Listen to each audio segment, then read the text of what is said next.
go again. Hey, Melissa.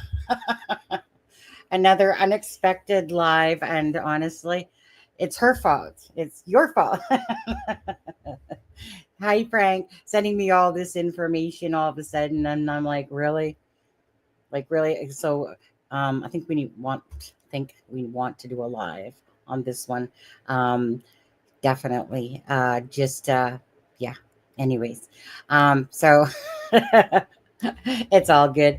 I so just so you know, on Saturday we're going to be doing a live on Melissa's channel, and we're going to stream it to this one as well. Anyone that's interested in the Elizabeth Lyric case going on, Melissa has put together, a compilation of stuff with Elizabeth and Lyric, and Drew, the father, should be in chat as well on that day. He gave her the, thumbs up, go ahead.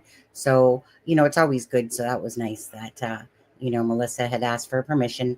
And so she showed him what we were going to do, or she was going to do. I'm just here to be your sidekick woman. And that case, for a lot of people, if you don't know about it, it's regards. It was very closely attached to the Delphi case. And so, yeah, so we'll be covering that on Saturday at 5 p.m. Eastern Standard Time and 2 p.m. Pacific Standard Time. I'm Pacific, she's Eastern.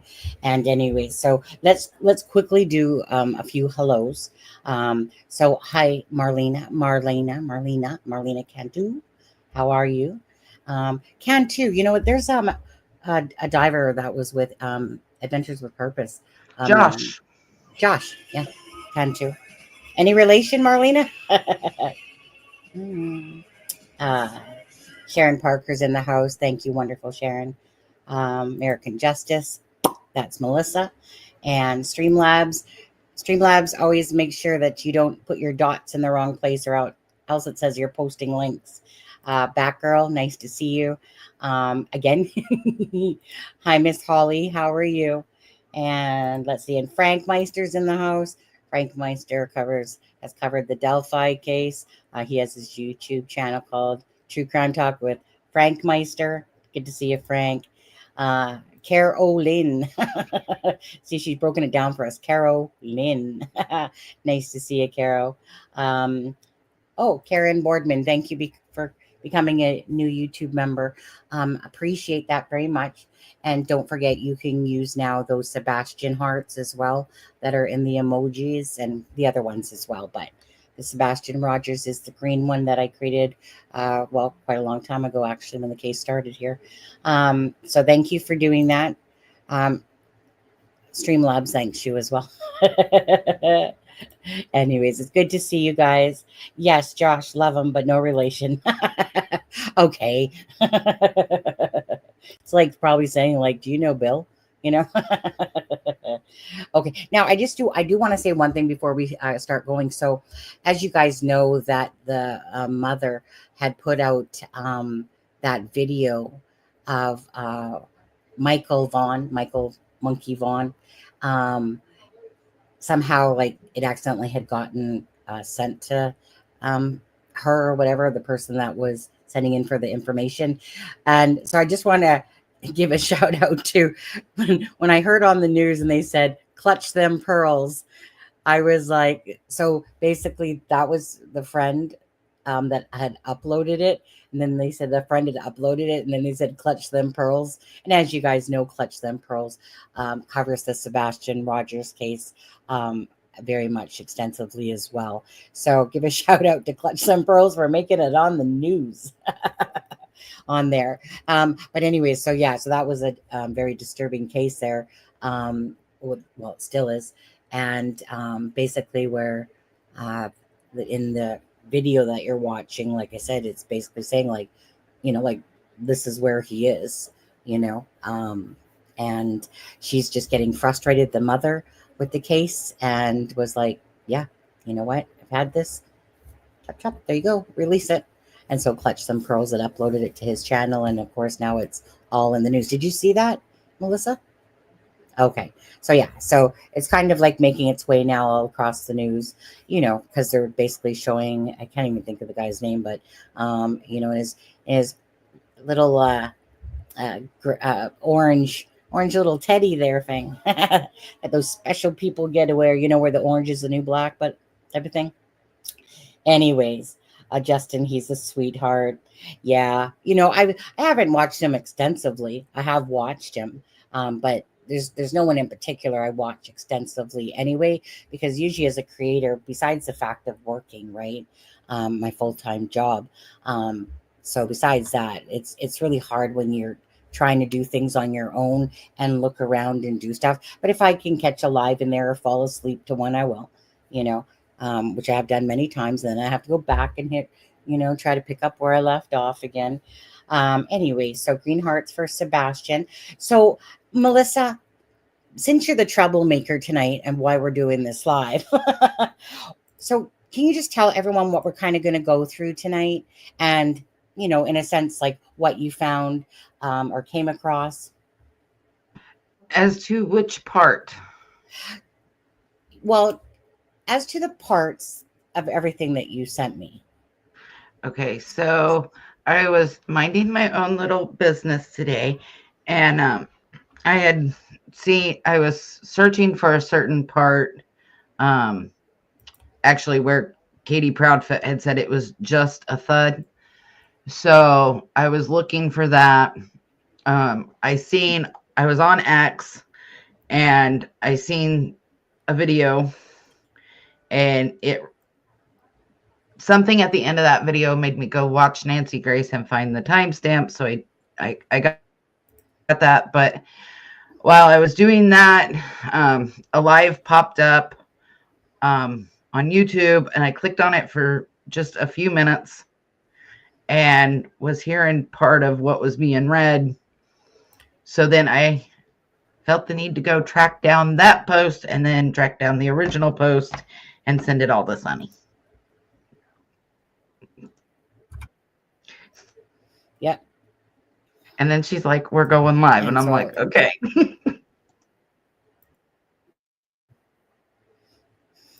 yep. Okay.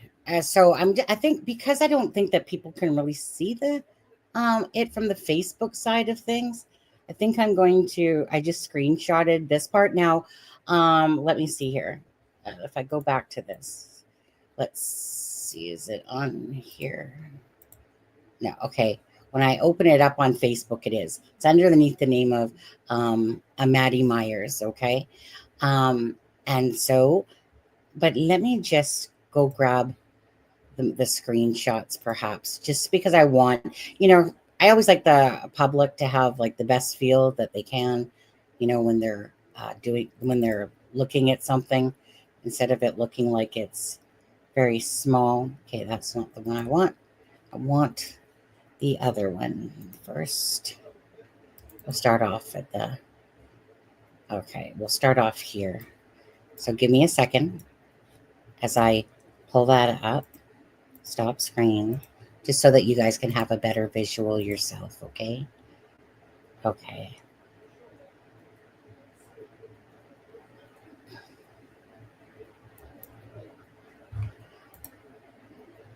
Marlena says, I had a complete meltdown listening to the interview in Justin's chat today because Brandy was in chat and it just broke your heart. Biggest hugs. I know. This case is really bothersome, isn't it? Like it truly is. Anything to do with a child, you know, my heart is just there whenever a child is involved in a case. I don't want to take away from adults that stuff happened to, but children are innocent. And just the thought as a mother, as a person, as a human being, just to know about these cases is so disturbing. Or to think that a child just Houdini'd out of there, and there's no answers. It just breaks my heart because instantly my feelings get overwhelmed by the people that care, that are involved in this case and stuff like that, or in any case. So I instantly start feeling bad because obviously for whatever child it is. And then I instantly start, like I said, having all those emotions that I take on because I start thinking about the family members that are suffering. Like, meaning when something happens to one child, there's all these other people that, are now having to deal with a loss or a tragedy, whether it's the school teacher, to the friends of the family, to the family itself, to the aunts, the uncles, like how many people are impacted, usually at the expense of one piece of, POS basically. And again, in this case, I only ever, follow cases myself. This isn't a channel that sits there and covers and covers and covers and covers, all these different cases going on. When I give my all to a case, I just like to really cover that case. And as something comes along, sometimes we'll do a live on another thing that's going on. But other than that, I truly just like to stick with it. I like to solve puzzles in a sense, like try to understand the mystery behind it.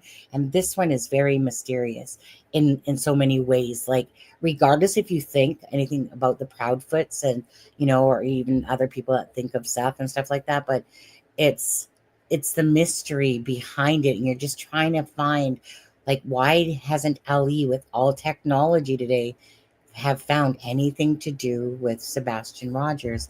Wouldn't you say, Melissa? It's just so hard to understand. I hit picking my nose. Yeah. Go ahead, Melissa.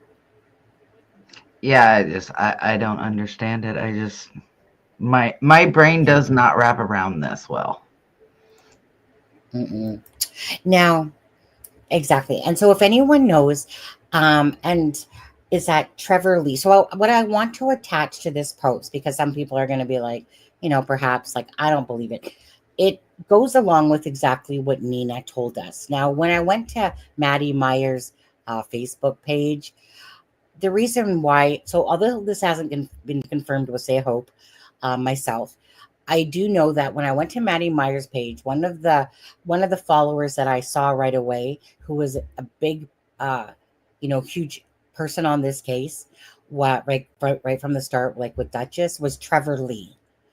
So if I see Trevor Lee's name as a person that's attached as a friend, that to me shows me that there's legitimacy, of course, to this post. And it's not like this post veers off, but always in your head, you have to go, okay, well, if it's not from the horse's mouth, meaning, Hope herself in a sense, and maybe somewhere it is, you always kind of give it the stink eye, going, okay, is this some psycho creator that's creating this storyline and acting like it's, Hope and stuff like that? But because Trevor Lee's attached to Maddie's Facebook page, and Maddie, being Hope's friend, asked Hope if she could post this, and Hope said sure.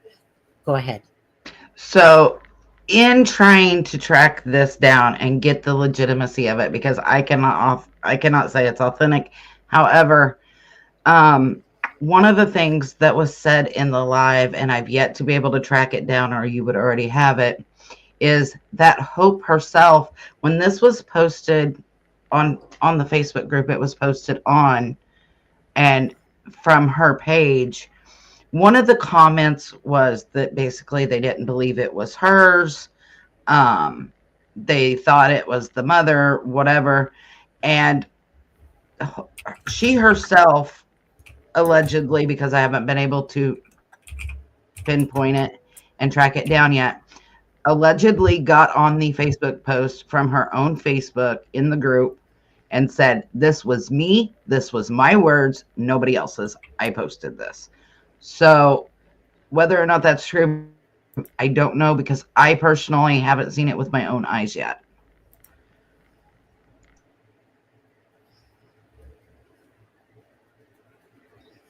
Okie dokie.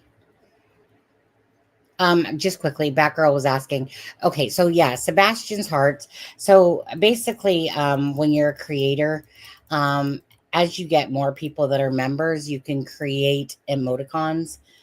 So I created one especially for Sebastian, but it, like, these from YouTube, they only apply to members because that's how YouTube has it set up. That the more members you have, the more emoticons you can make, in a sense. So membership is, if anyone's interested, um, like what's it, like Karen over here, right? You become a YouTube member. to the channel. Anyways, so that's how that works. Okay, it's you don't have to, but it's just if anyone does want to just support the channel, it's $1.99 a month. Um, link is in the description of this video, or you just go hit the join or whatever. But okay, so you guys, of course, hi Justice Jane. Justice Jane is always awesome for putting up her, almost like all of her hearts and her things about the cases and stuff like that. So I just want to just tell you, Justice Jane, I really appreciate it when you do put those out. I find them very, just heartwarming whenever I see that she posts it for the different cases that she does. But somehow that one is gone. I can't find it. Oh no. Well, I'm not sure, Sharon, because it is there. Um, yeah, like it is there. I can still see it. Like, so if I just do this, for instance, Sharon, right? Oh, 1 second here. Um, oh, I know what I forgot to do. Darn it all. I forgot to finish this. Take over. You know what? If you could start reading this, that would be great. Okay. Okay, so I'm gonna go off camera while I read because I get like super shy That's and I fine. don't That's read fine. the best. So let me. Okay, so like we said, this was Maddie Myers posted this. It says, "Hi Kathy, it's me, the little girl you thought was going to be little forever. Well, now I'm older and I have a voice that needs to be heard, and it will be heard in court one day. You want proof? I'm the proof. I've been glancing at lots of hate comments about my mother, and I don't get involved. But now my voice needs to be heard. My mother is sitting here playing the victim card like you're making it seem like she is, but she's probably more concerned about Sebastian's disappearance than you are. By the way, about the whole proof thing, the proof you're wanting is right here. I remember everything like it was yesterday. A couple days before I got sick, you came and picked up my little sister to quote unquote watch her. I remember being sick in the hospital bed, and your daughter was sitting with me while my mom goes and gets clothes because I had to stay in the hospital. You were on the call with your daughter, and you told me you quote unquote loved me and hoped that I got better. But this whole time, you knew what you were. This whole time, you knew what you and your family were plotting and doing to our family, destroying us, giving us trauma. That we can that we have to live with for the rest of our lives. I remember when I got back from the hospital, my mom was making food for me and my brother. Then we had a knock at our door, and it was a lady with, hold on guys. I done lost my spot. Lady had a knock on our door, and it was a lady with paperwork. And all I heard was my mom crying. I ran out of my room, and she was sitting on the floor crying. Me and my brother were trying to comfort her. Then we got in the car and went to your house. Your husband cracked open the door and was yelling at my mom. My mom was crying and very frantic because she wanted her daughter back. Then I remembered seeing a green and black baseball bat being held up to my mom. Me and my brother were just screaming because we didn't want to see our mom get hurt. For the next couple of days, my mom wasn't herself. She was depressed. I didn't know what was really going on until I overheard the conversations she was having with my grandparents that were in New Mexico. Then I finally realized I might not ever see my baby sister again. I fell behind in school because I was so worried. You and your family had people come and talk to me and pull me out of class, interrupting my learning time, just so you guys could make it seem like my mother was a bad person. But she's not. You wanted me to lie about my mother so you guys could gain custody of my little sister. I didn't I hated being called up to the office because I knew what that meant.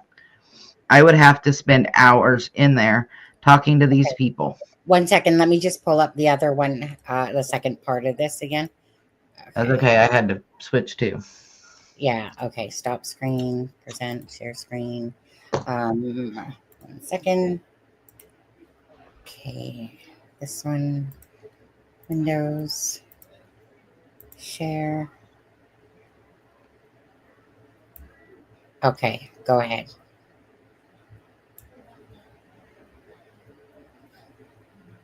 Okay. Okay. I Whenever had you're ready. there. Yeah. No Mhm. problem. I knew what that meant. I would have to spend hours in there talking to these people, and then comes the trial. I remember being out in the hallway of the courts waiting to testify. I never got a chance to testify because my mom won the trial. And I remember Big D slamming the door open and saying she effing won. I looked at my grandma because my grandma was another witness waiting to testify. I asked her, did my mom win? And she said, I think so. Then my grandpa and mom came out. My mom is crying with joyful tears. My grandpa was so happy. I remember going back to the apartment complex. We lived in we lived at, packing all of our stuff and getting ready to go to the sheriff's office.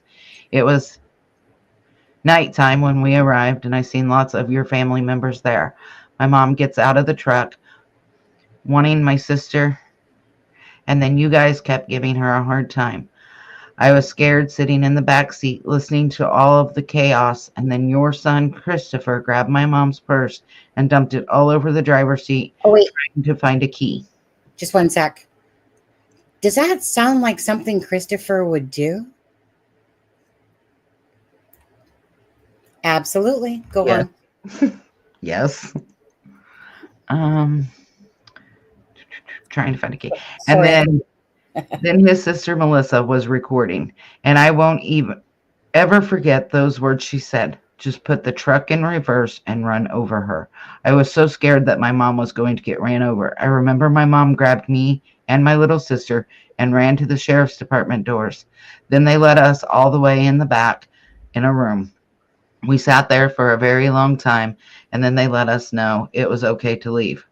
When we called my grandpa, who was waiting down the road for us, and told him we are on our way. And then we get on the freeway, and I look behind and I see Christopher's dad and stepmom's car following us down the freeway. I was so scared. I kept telling my mom, go faster, mommy, go faster. Then then we finally lost them. I remember just kissing my sister and being so happy to have her back. I know a lot of people are going to say I'm making this story up, but between you, me, my family, and God, we all know the truth and we all know what happened. Also, do you remember this picture? It was my birthday. I got to see you, my sister, for about an hour at a park. You guys were watching over us like a hawk. I remember crying because all I wanted was my sister and my family to be happy again. On my way home, I kept crying because I missed my sister so much. No child should ever have to go through this. Okay. 1 second.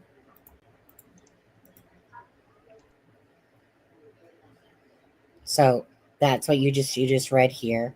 Um, I hope you have an amazing night. God bless. We will keep Sebastian in our prayer, and that's of course Hope and the little sister.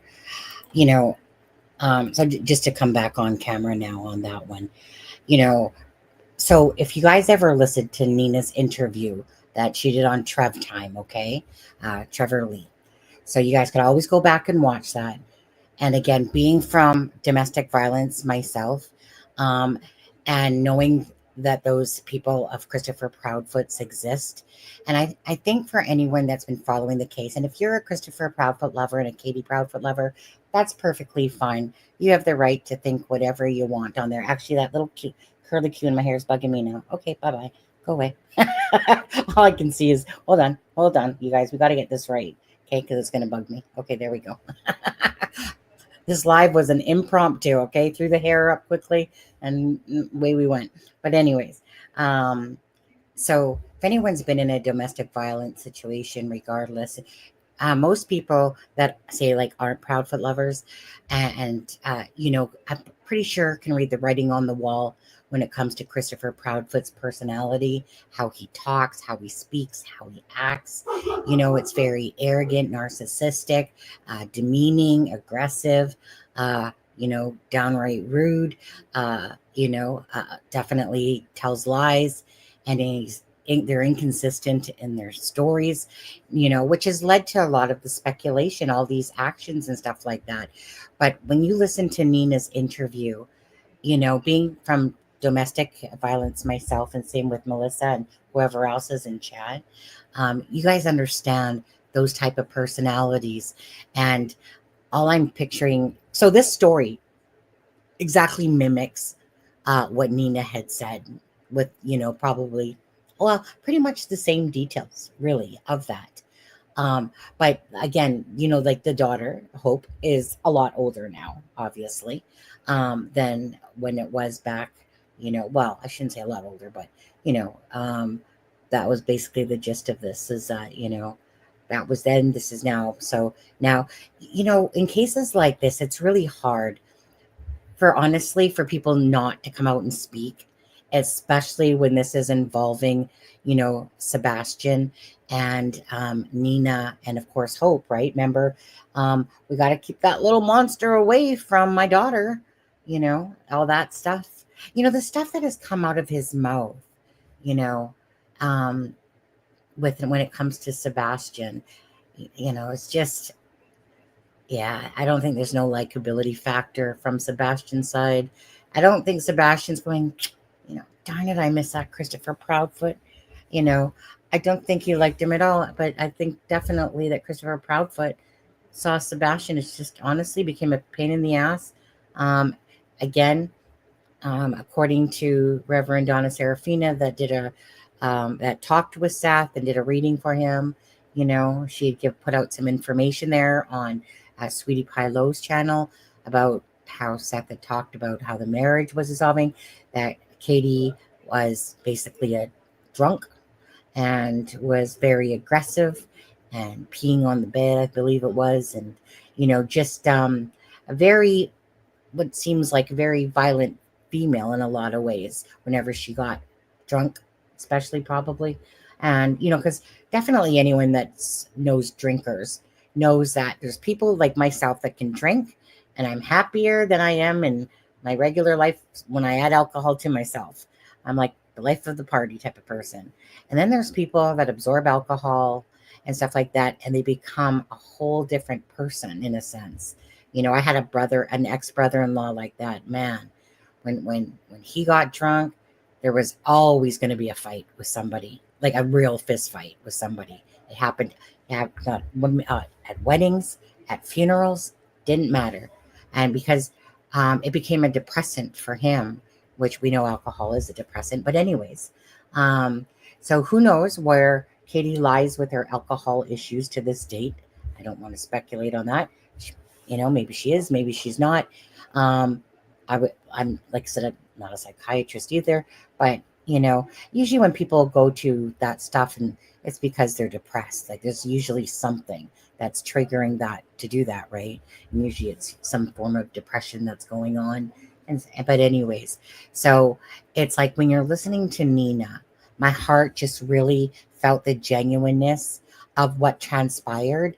Because if any of you guys remember, and I think there was a picture, because remember, Melissa was recording, right? I can't remember if it was a video or a picture. So Melissa, and I'm not sure if that's the one that passed away that they're saying could be the green hoodie person or not. If that's the same Melissa. But it's but it was Melissa who was recording it. You guys know when, right? It's kind of like what my ex-husband did to me this one day. I don't usually fall for this stuff, but this one day he was just really getting underneath my skin. He was just like basically trying to um, poke the bear.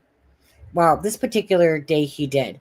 And so he shut the door, ran into the bedroom, shut the door. And this was, like I said, the only time I can think of where I actually got triggered. And I tried opening up the door, pushing my way in. So what did he do? Right?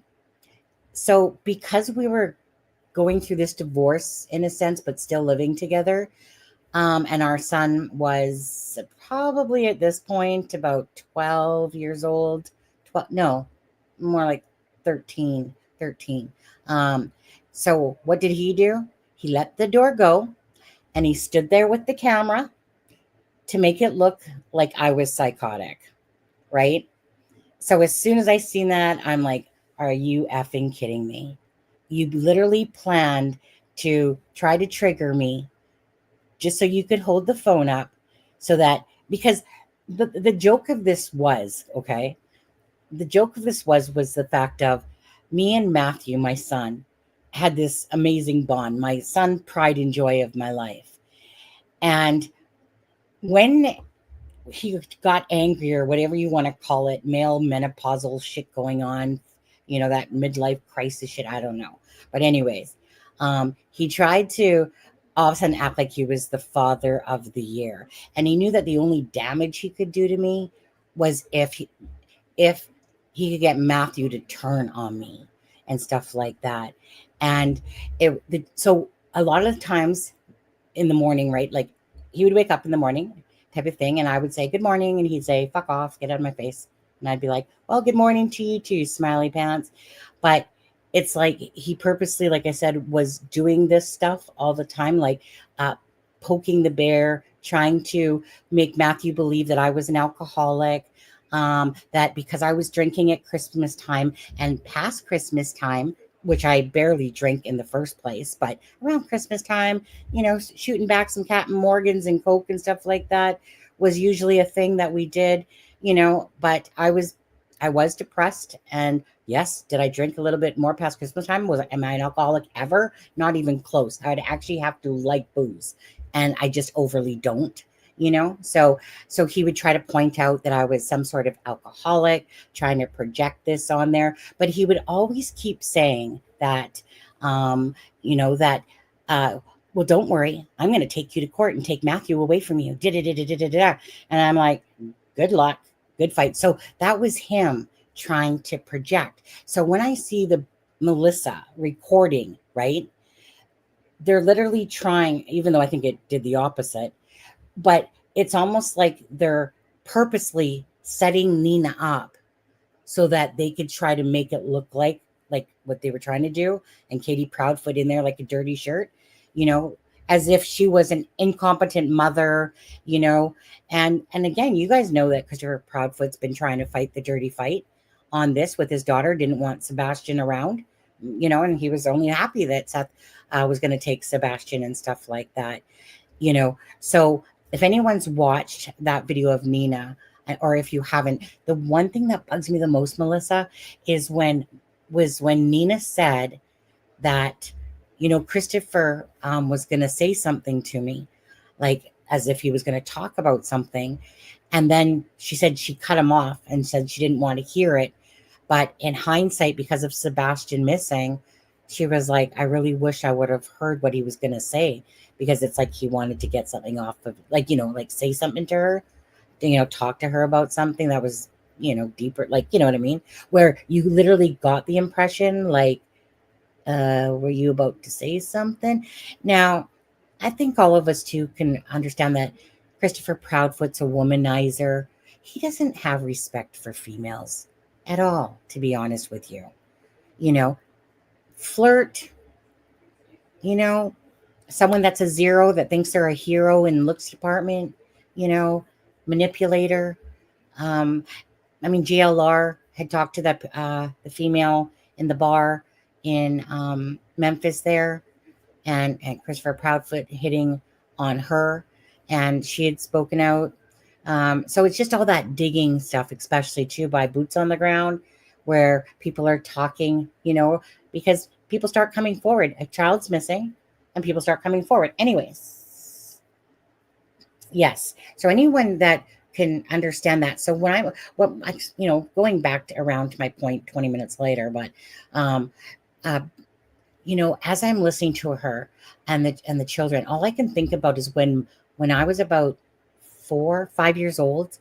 my dad having us children in the car, and he threatened my mom because my mom went to my Aunt Teresa's and Uncle Bob's, and my mom put us kids at her mom's house, grandma's, and my dad knocked on the door, and we kept saying, Grandma, don't open it, don't open it, because my mom was leaving him because she was tired of the abuse and all that stuff. And so Grandma stupidly opened the door, and then my dad pushed his way in. He took us kids, put us in the car, and he said, Look, kids, if your mother doesn't come back to me, I'm going to drive you, like all of us, over the cliff, you know? And as children, you're 5 years old getting told this, right?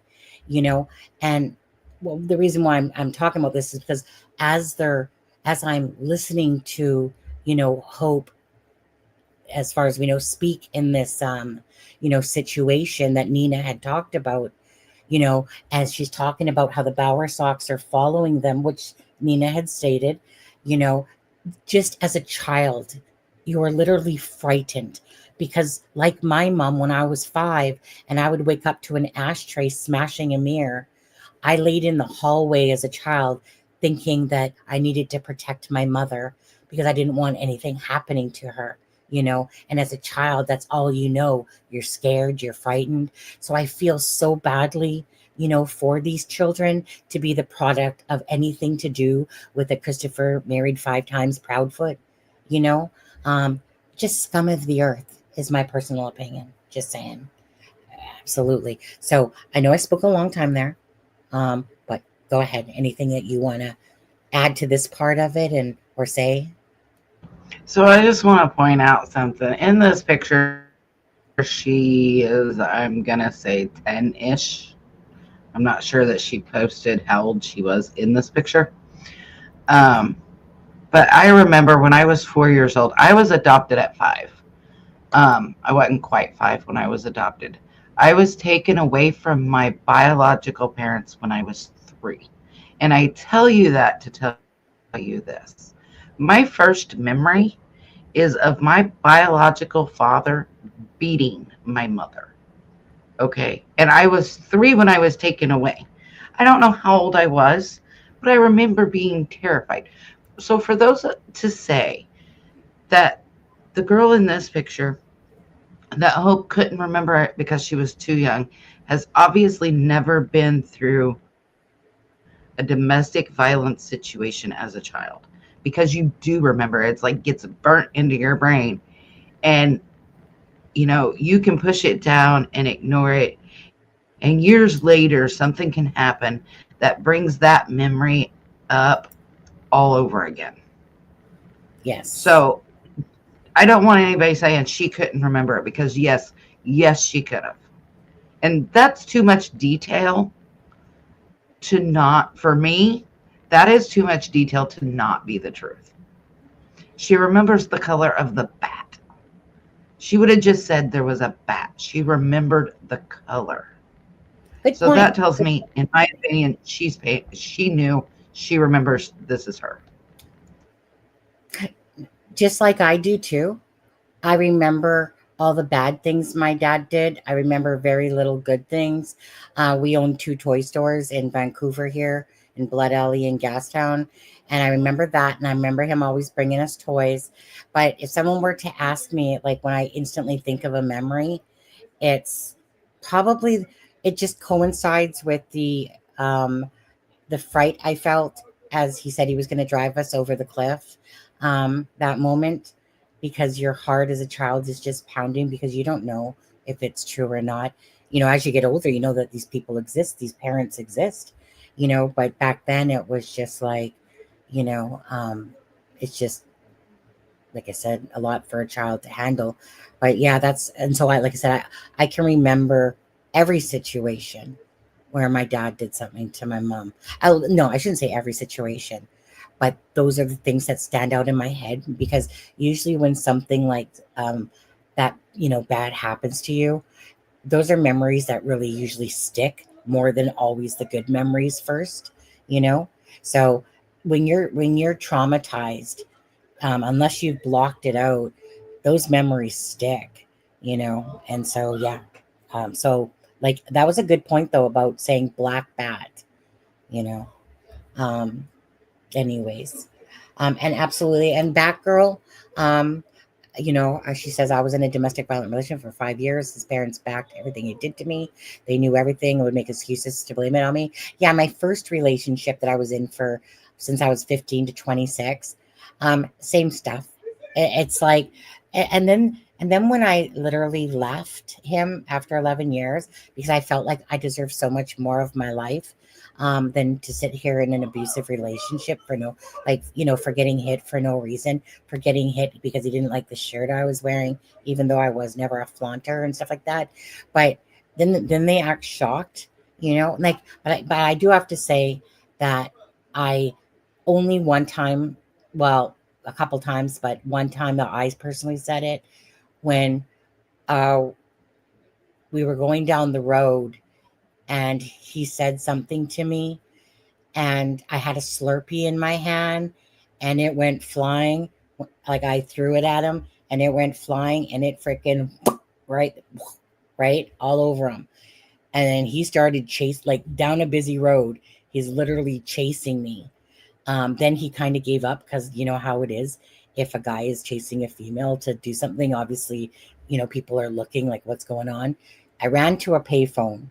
And that was the first time that I personally said that I'm scared to go back to our apartment, mine and Dion's, because I'm afraid he's going to beat me because that's what he did. Um, and so they met up with me that night. They knew, right? So when I ended up those years later leaving him, they acted like they were freaking clueless to him. Like, I can't believe it. Dion says he didn't. Really? So when your own daughter said that she witnessed him, hitting me, guess that didn't count either. So my thing is this, you know, from Dion's lips to God's ears, I know the truth and kind of like what Hope is saying here, like that people won't believe her. I think most people would, to be honest, because it's so in line with the story of what Nina told. That, you know, again, someone's older, they're wanting to, you know, when they see the Proudfoots and how they've impacted and traumatized their own lives, after a while, honestly, I don't blame people for coming out of the woodwork to speak up. They sit back at first, but then you get to a point sometimes when you just want to, like, look, okay, you little liars, Bowersox, in this. I remember this. I remember how much this has impacted my life and stuff like that, And honestly, does it really not align with how we see Chris and Katie, to be honest with you? No, you know. Nina came off as genuine, and there's two sides to a story, and there's the truth, the third side, you know. But I'm going to say this: I know everyone has like a memory themselves, but as a female that has told her story very rarely, that has talked about it, you know, for me it was just genuine, honest, and she was just giving everything she knew that she had gone through. Doesn't mean that Christopher believes that she went through all of that or felt that, of course not. But, when she was talking, I was just, my heart was breaking. And I feel bad for any children that are involved or put in the middle or, or traumatized like this. Mm-hmm. Okay, so now that's the post. Now let's go to the other post there on Hold on. Maddie's. Go ahead. I want to say one more thing about this. Yes, it could be post traumatic stress disorder, but for me, she held back and held back, and she stated that she didn't say anything, and this was a stress relief for her. She probably didn't mean to give that much information, and she probably didn't mean at first to let it all out, but she started writing and she let it all out. So you go, girl, let it Yep. out, because that's where you're going to heal. Yep. And you know what? Again, yeah, because it starts off that you're going to say something. And then because you want people to understand the whole context of it, it's almost like you're writing the story almost as a healing thing, but you start going into more detail than you usually anticipated on doing in the first place. Um, okay. So let's go to this now here quickly. So this is okay, Maddie Myers. Okay. So this was January 9th. Like this was recent. Okay. Like this information here. Um, so let me go back on my two Facebook. So it says cousin Danny also runs the construction company. It's his house the poker game was on Friday night, where Sebastian got in trouble for getting on Danny's computer, probably saw something he shouldn't have. You're on the way to get your camper 2 days after Sebastian went missing, and you stopped and you're stopping to help a stranger, which on the interview with Terry Lynn said, lady had a flat tire. But in this one said, lady wrecked out. I think he's changed it because the flat tire was too similar to Stephen Stern's Madeline Soto. That did cross my mind on that too, to be honest with you. Okay. Well, remember Maddie left her phone at home and Sebastian left his shoes at home. Mm-hmm. Right. Yes, of course. Now, there's a couple. So she's obviously giving the samples here. And so let's just play those out. Yeah. Compassion. Just being a human with humanity. Yeah. I mean, don't get me wrong. I don't. If you're on the side of the road, I mean, no joke. This happened not too long ago. Actually, there was a lady, she wrecked out because it was raining, and Lord knows the Memphis roads are horrible. Okay, and then the one underneath. Somebody drove past. Well, Danny and I pulled over, stopped to check on it. You know what I mean? We turned around. I helped push the car off to the side of the road because she smashed up the whole front end of her car. Everybody drove past. Well, I mean, in all fairness, though, I mean, in that second one, he just literally said that the front of her car was smashed. So that would equate to, like, I'm trying to be fair, regardless of, even if it's Christopher Proudfoot, it's just about being fair. Wrecked out, smashing a car is the same darn thing. To say that. So if he had to help her change a tire because, of this wreck, thing to get her car, that would, like, those are the same things to me. Do you agree? Yeah, I mean, maybe the flat tire caused the wreck. To me, that one didn't hold as much significance as the others that I had sent you. But right. I felt the need, in all fairness, to send the whole thing. Okay. Now, Matt, right, exactly. Maddie Myers. Chris talking about him and Danny stopping on the side of the road in Memphis to help a lady with her car. It would be interesting to know if anyone has checked incident reports or could find out what road or mile marker this is. Because I think possibly him trying to get ahead of something like this, if his cell phone location history 360 app shows him and Danny stopping on the side of the road and being there for a while, and police ask him about it, he can say, I already told everyone I was helping a lady with the car, yet he doesn't know this stranger, so it would be harder to confirm. Thoughts and theories. Okay. And and this really just goes along with the fact of, what do we know that LE has? What information? Well, we don't know diddly squat, to be honest with you, besides what they've come out with at press conferences, along the way. Or updates in regards to the doppelganger of Sebastian, the glasses, stuff like that. Other than that, we don't know.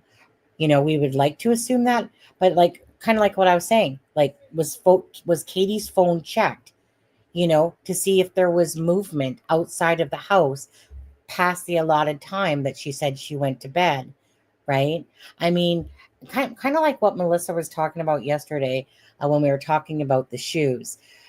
Do you know how many cases, honestly, this is truth, do you know how many cases where they claim that the mom's missing and yet her phone in person that's there, and you're thinking to yourself, why would you have not have thrown that with her? If you're gonna kill your wife, you kind of should take the purse and everything with her. But regardless, at the end of the day, right, they'll always look at family first and then go outward. Unfortunately, um, this was a case of, oh, Sebastian's missing. Everyone's trampling all over the evidence, or like what would be presumed as evidence. And that's why I had said, I'm amazed with missing children because a lot of parents have something to do with their child missing. I'm amazed that they wouldn't take steps right away to secure the home and not allow people in it and then downgrade it to the missing, like in a sense, without, it doesn't need to be this big public spectacle, but just meaning when that happens, they instantly kind of lock down that home until they've decided that it truly is a missing child. So meaning they're locking down the home, but they obviously have people out searching for the child based on the fact it was said that it was missing. But I think that would have helped solve a lot of cases instead of just thinking of it as a missing child, like in Sebastian's case, and then going, oh, I should have had a V8. I should have done the luminol test. We should have done this. We should have done that. So, it does, make you want to understand, how deeply have they truly looked into Katie, the phone pings? That they're going to look at Chris and the conversation and all that stuff, right? I mean, that's just a given regardless. But it makes you wonder if they literally was like, let me look at Katie's phone pings after like 12. Is there any movement considering she said this? Maybe they do have something like that. Maybe they don't. Like I said, maybe they're waiting for them to hang them. Like maybe they're waiting for the Proudfoots to hang themselves in a sense, right?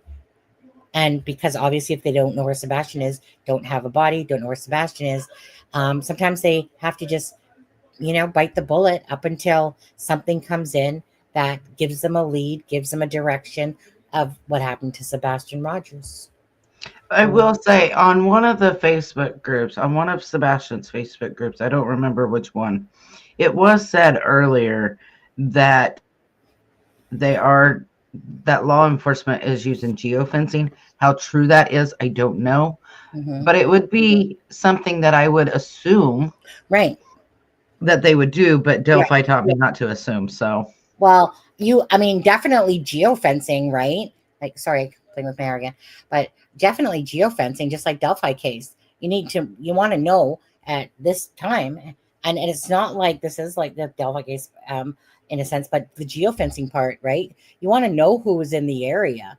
You want to know what phones were in the area at that time, right? Now, obviously, nobody's been arrested. They've put up a $50,000 reward from the FBI.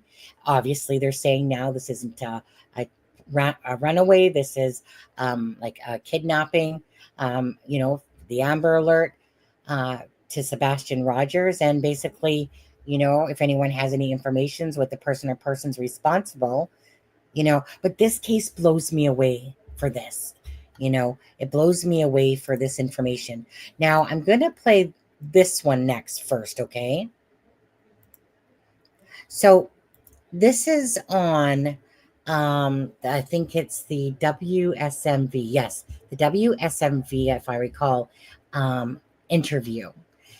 And Katie was asked, and I remember this distinctly, Katie was asked, to talk about that day with Sebastian. But you guys will remember, you guys should all remember this, right? Watch Katie.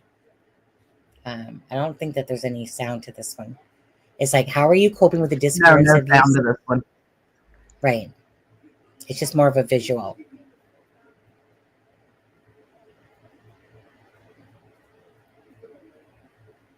That was the weirdest thing. The question being asked of her in this clip is, walk us through that Sunday night. How did this happen?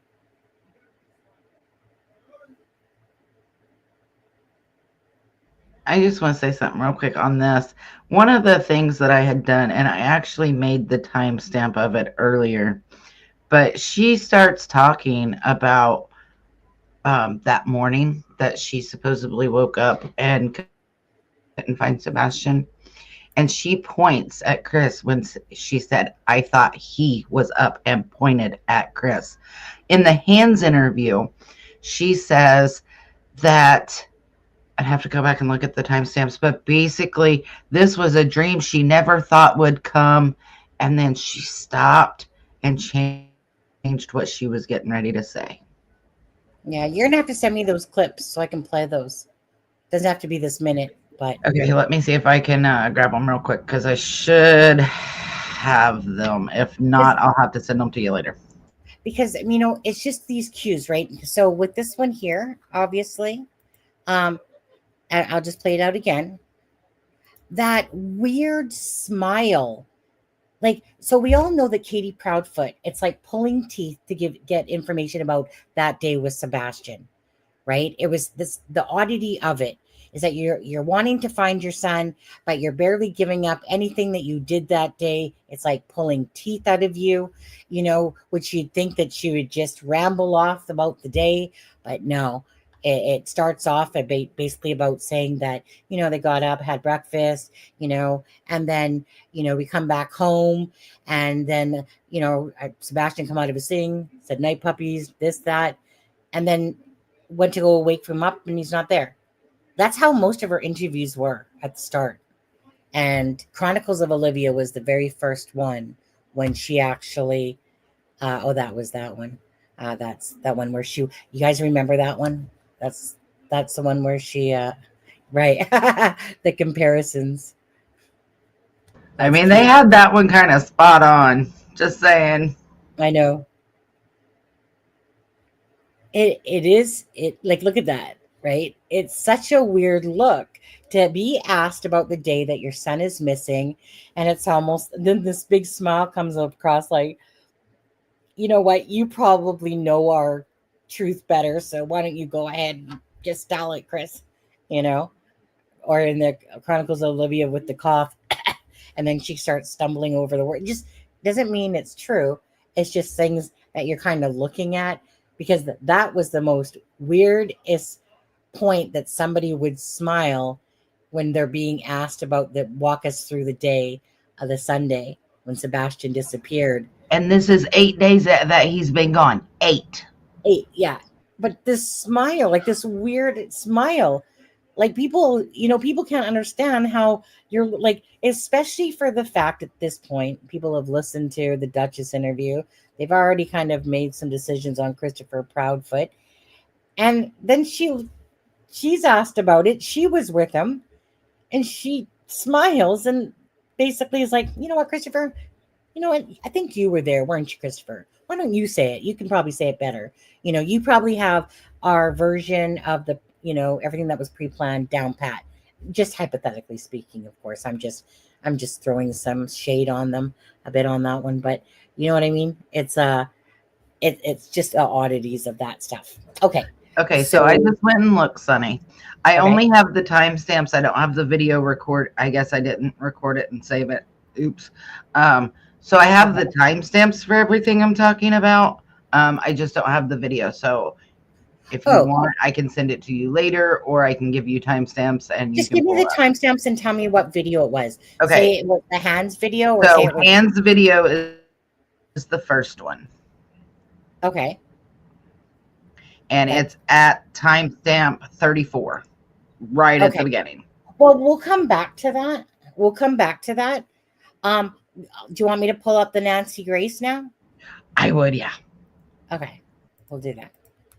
This blew my mind when I heard it. This was at the very end of a video that was on YouTube or on X, and then I went to Nancy Grace and had to find it for myself because I want to know what everybody else heard. I'm not going to tell you what I heard until after you play it, Sonny, and then I will tell you what I heard her say.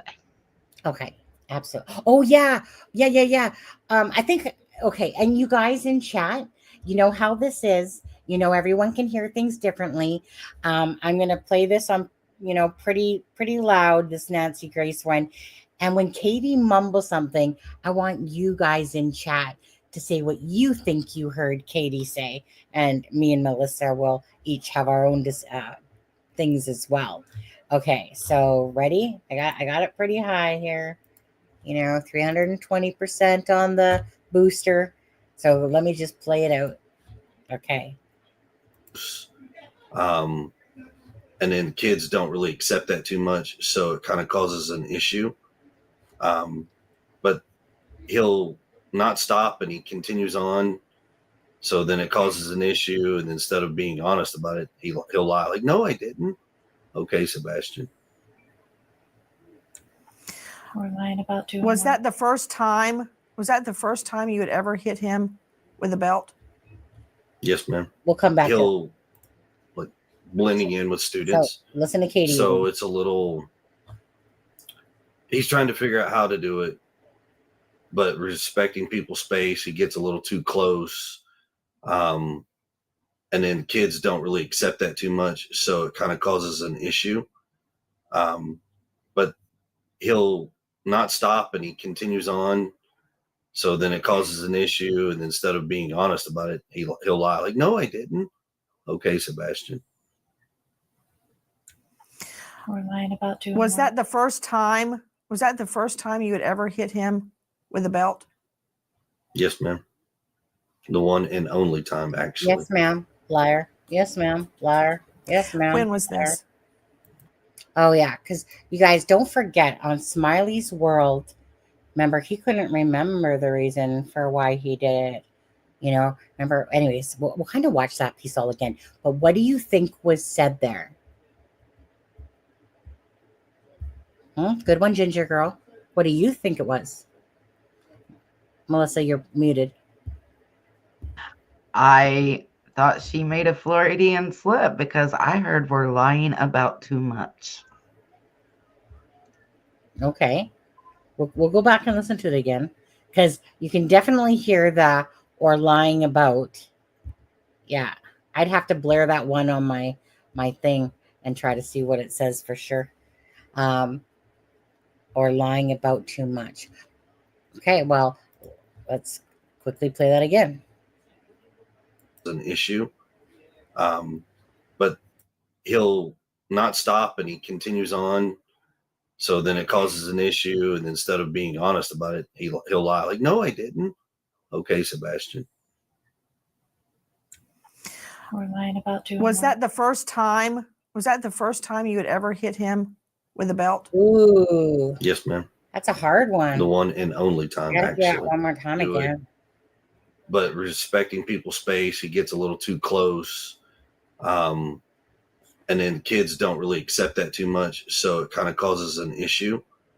But he'll not stop and he continues on, so then it causes an issue, and instead of being honest about it, he'll lie, like, no, I didn't. Okay, Sebastian. Or lying about doing Was what? that the first time? Was that the first time you had ever hit him I- with a belt? Okay, Yes, ma'am. hold on. So if I was a betting person, Hold on, I have to restart again. restart what? I mean, you can go ahead, but Okay. You know what? You totally made my brain go blank. I was all set. Okay. That's what you meant by restarting. Okay. I got to do it one more time because I totally had it in my head. And it's definitely lying about. And then she does use, like, if you look at her lips, it's like a T. It's like a T coming out of her mouth. But I don't think it says lying about too much. But just 1 second. Because that kind of always bugged me listening to that too. Okay, let's try So this then again. it causes an issue, and instead of being honest about it, he'll lie, like, no, I didn't. Okay. Okay, Sebastian. Or lying about doing Was what? that the first time? Was that Yeah. the first time you had ever hit him with a belt? Okay. Yes, ma'am. I think what she actually said there, so I do, okay. I think what she says, or lie about doing homework. That's what I think she actually said there. I thought it was a T at first. Oh, well, let's say it for Melissa. So, okay, I'm back. okay, welcome back. So I feel like she said, or lying about doing homework. Maybe. I agree with Ginger Girl on that. The only part that I caught for sure is we're lying about, and then I just could not make out that last piece. And it's like, Yeah. did she? Um, what did she say? Right. And with headphones on, it will sound more clear, but not. But anyways, let's listen to this part again. When Nancy Grace talks about this, just to go back on it, right? So we know in this particular one with Nancy Grace, if you want to see two people with their tail between their legs, yes, ma'am. Yes, ma'am. Yes, ma'am. Yes, ma'am. Yes. Oh, take the lie detector test? No, ma'am. Little pause there. No, ma'am. Oh, really? Do you want me to pull up your post where you said you did? Liar. It's like Pinocchio, right? Like put water on his nose and watch it grow like a chia pet. But anyway, okay. Let's just kind of play this from this point. Several years ago, and it To was Mr. Proudfoot. Okay, To yeah. Mr. Don't you love about this? being away while the search To is Mr. ongoing. Proudfoot. Absolutely, I am. Then why are you going? Because my son could be anywhere, and we're Okay. looking everywhere and anywhere. Okay, so first of all, let's stop the bullshit there. Okay, you left home. Now, also just to point out, and I hate to be flip-floppy here, but just to point out, if you guys have ever remember watching this video, when Nancy Grace first talks to him about, about his work and stuff like that, he said that they're still working or whatever it out. And then the next time he talks about it, he goes, because for my job, as if when she asked him, like, basically like, losing his job or whatever. And I'd have to go back to look for verbatim what he said. And he said the polar opposite of saying, when he later says, well, I'm here for work. I'm here for work. Said they And were you go, trying to work it out. mhm. But When she asked him where he worked, and he said, and then she said, "Do you still work there?" And he said, "We are trying to work that out." right. And then, so why are you there? And then he, like, later on, and he's like, for work. So you're trying to work it out. So you drive your camper on over there because you're there for work. And then Katie, her bullshit. Tell the truth, Katie, right? So let's just listen to that bullshit that she says right here again, because it honestly makes me puke. Home also, Miss Proudfoot. Yes, ma'am. Why? Why? To accompany my husband going back to work, and then I'm coming Going back. back to work.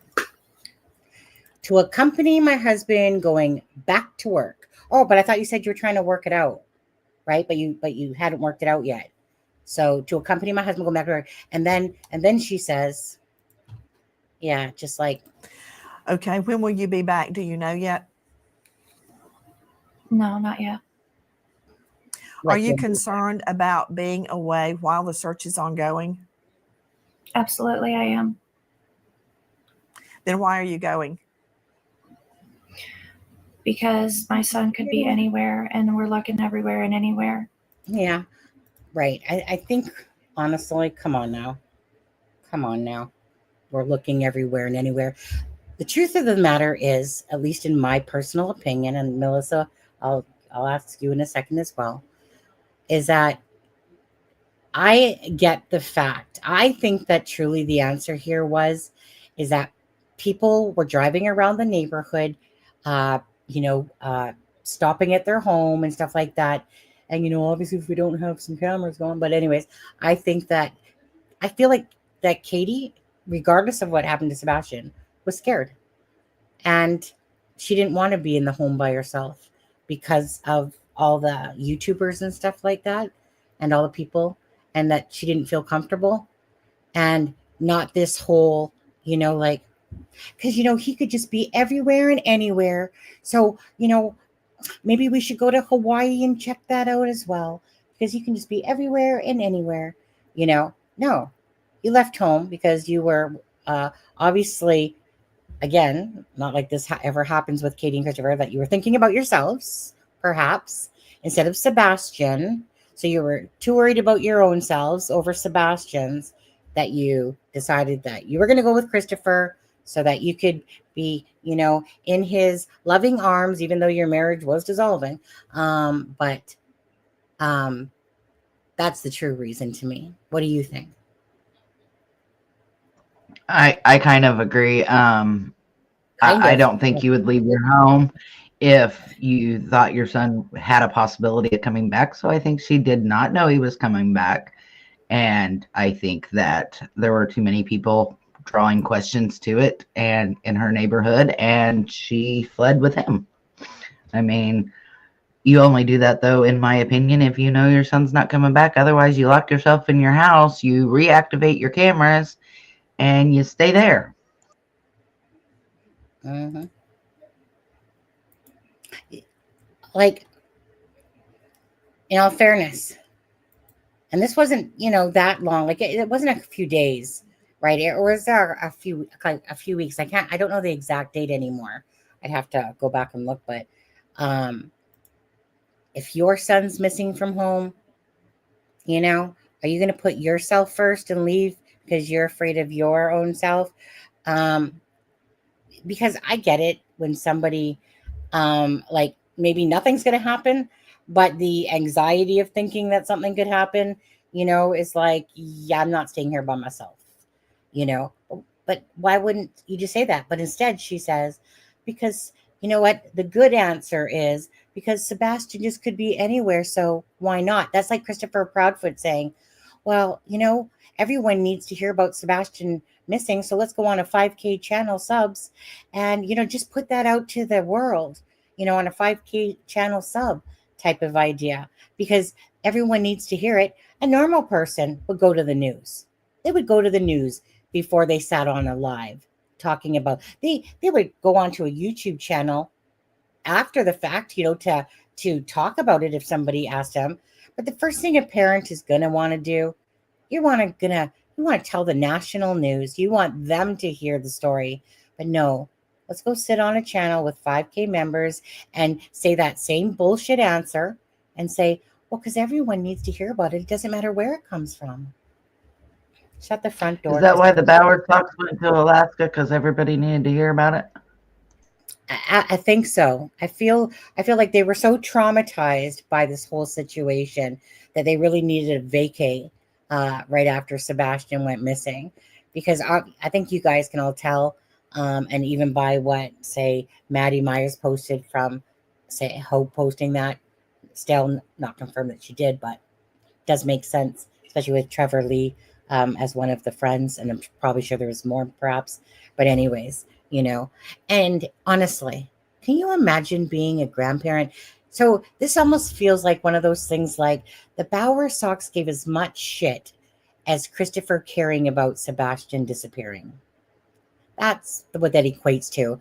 Like, the apple doesn't fall far from the tree, because it truly doesn't, because like mother, like father, like son in this particular case. So that's kind of like one of the things that always stuck out that made me want to upchuck a lot was when Christopher says, we can just hardly wait for Sebastian to come through that door, and all the neighborhood, basically friends, and are just gonna almost like be overjoyed with excitement. Yeah, I'm not really feeling that vibe. When it's so pretentious when they're saying it, and you're just like, shut up, Chris. Just shut up.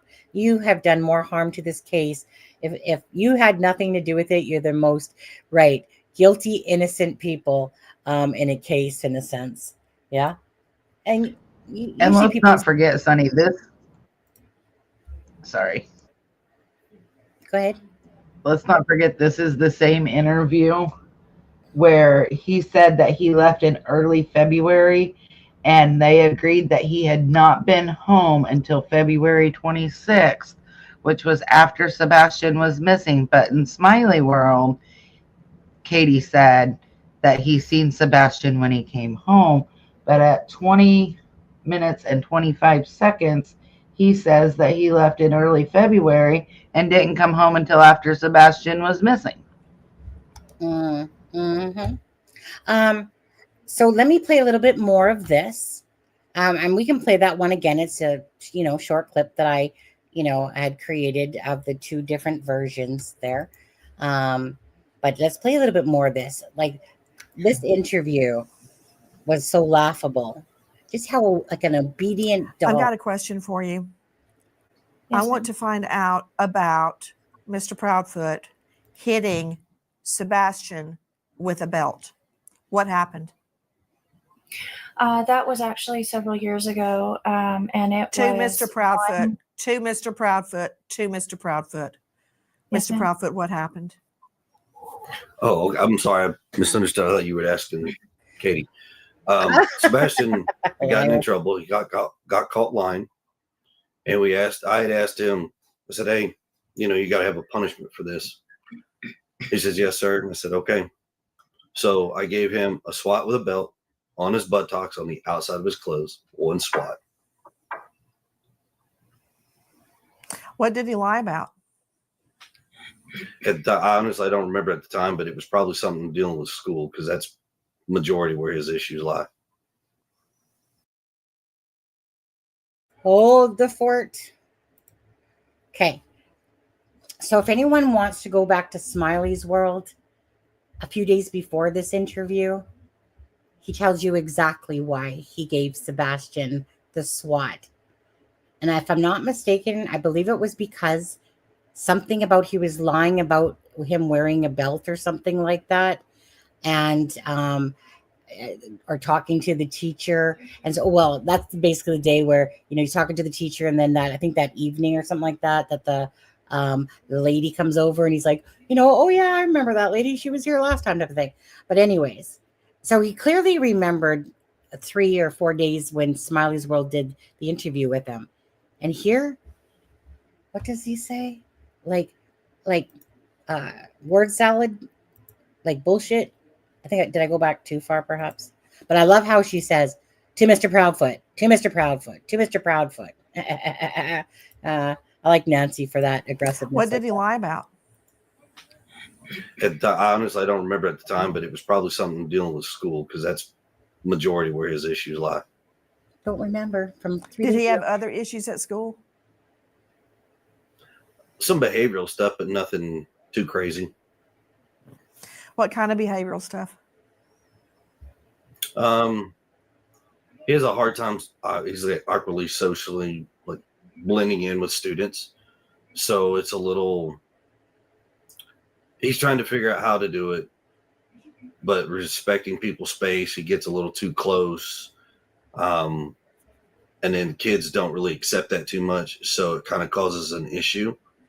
But he'll not stop, and he continues on. So then it causes an issue, and instead of being honest about it, he'll lie. Like, no, I didn't. Yeah, so Okay, go ahead and Sebastian. give him a spank. Go ahead and give him a spank. We're lying about. Wait.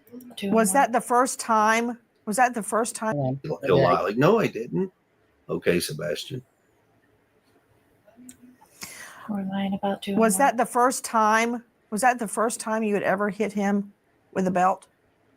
Yes, ma'am. Another lie. Because you already said it on Other Lives, Christopher. Another lie. So my thing is this, like, again, is it because he's such a narcissist and is trying to, get the public's opinion about him to change? And he constantly, like, I can literally go to my Facebook right now, even though there's another receipt on top of that one where he says he took the polygraph test, right? And then he puts his tail between his leg and says no, like, talking about an embarrassment. Not only that, remember, he says, you name the time and the place and I'll take that polygraph test. Oh, didn't happen because TBI said that not to do it. And yet we heard that TBI said they never said that. But Christopher Proudfoot. So why would somebody keep lying? Either they're the biggest narcissistic person that just, like I said, likes to peddle their own shit. Again, and then yet they demand that he demands respect, and he demands basically I'm just a truth talker here. Everything that sings out of my mouth here is factual, true. And yet we can do so many play-by-plays, where he's like, oh, let's see, you lied about the polygraph here. Oh, but here I can show you receipts. Oh, you can go to Smiley's World and see where you answered the question that Nancy Grace just asked you. But on this one, you don't remember somehow. But it probably had something to do with school. But I don't quite remember, right? So, I mean, we can go on and on with these inconsistencies, to be honest with you. Your thoughts, Melissa? Mm-mm-mm. Oh, I agree. We could go on for days about his 7. inconsistencies. And I think he thinks he's the smartest man in the room. Does And he's just going to get away with whatever spouts out that lie hole of his. yeah. We did a live yesterday, and it was an impromptu live as well. And it was because I wanted to talk about it. Like, are we being too hard on the Proudfoots? Take away the whole Sebastian thing and just look at how what Seth has done versus what they have shown. Two totally dramatically different ways of caring about Sebastian. Um, I personally am a team Seth in a sense. When I say that, I simply mean that to me, Seth, regardless of his outbursts that he's had and all that stuff and whatever, aggravations, being pissed off, being backstabbed by YouTubers, stuff like that, he's doing what you would epitomize any parent that truly is looking for their child, that they're breaking sweat, they're crying every time they're thinking about their son, tearing up. Doesn't Katie look like she's a freaking ass zombie, like a space cadet in this live?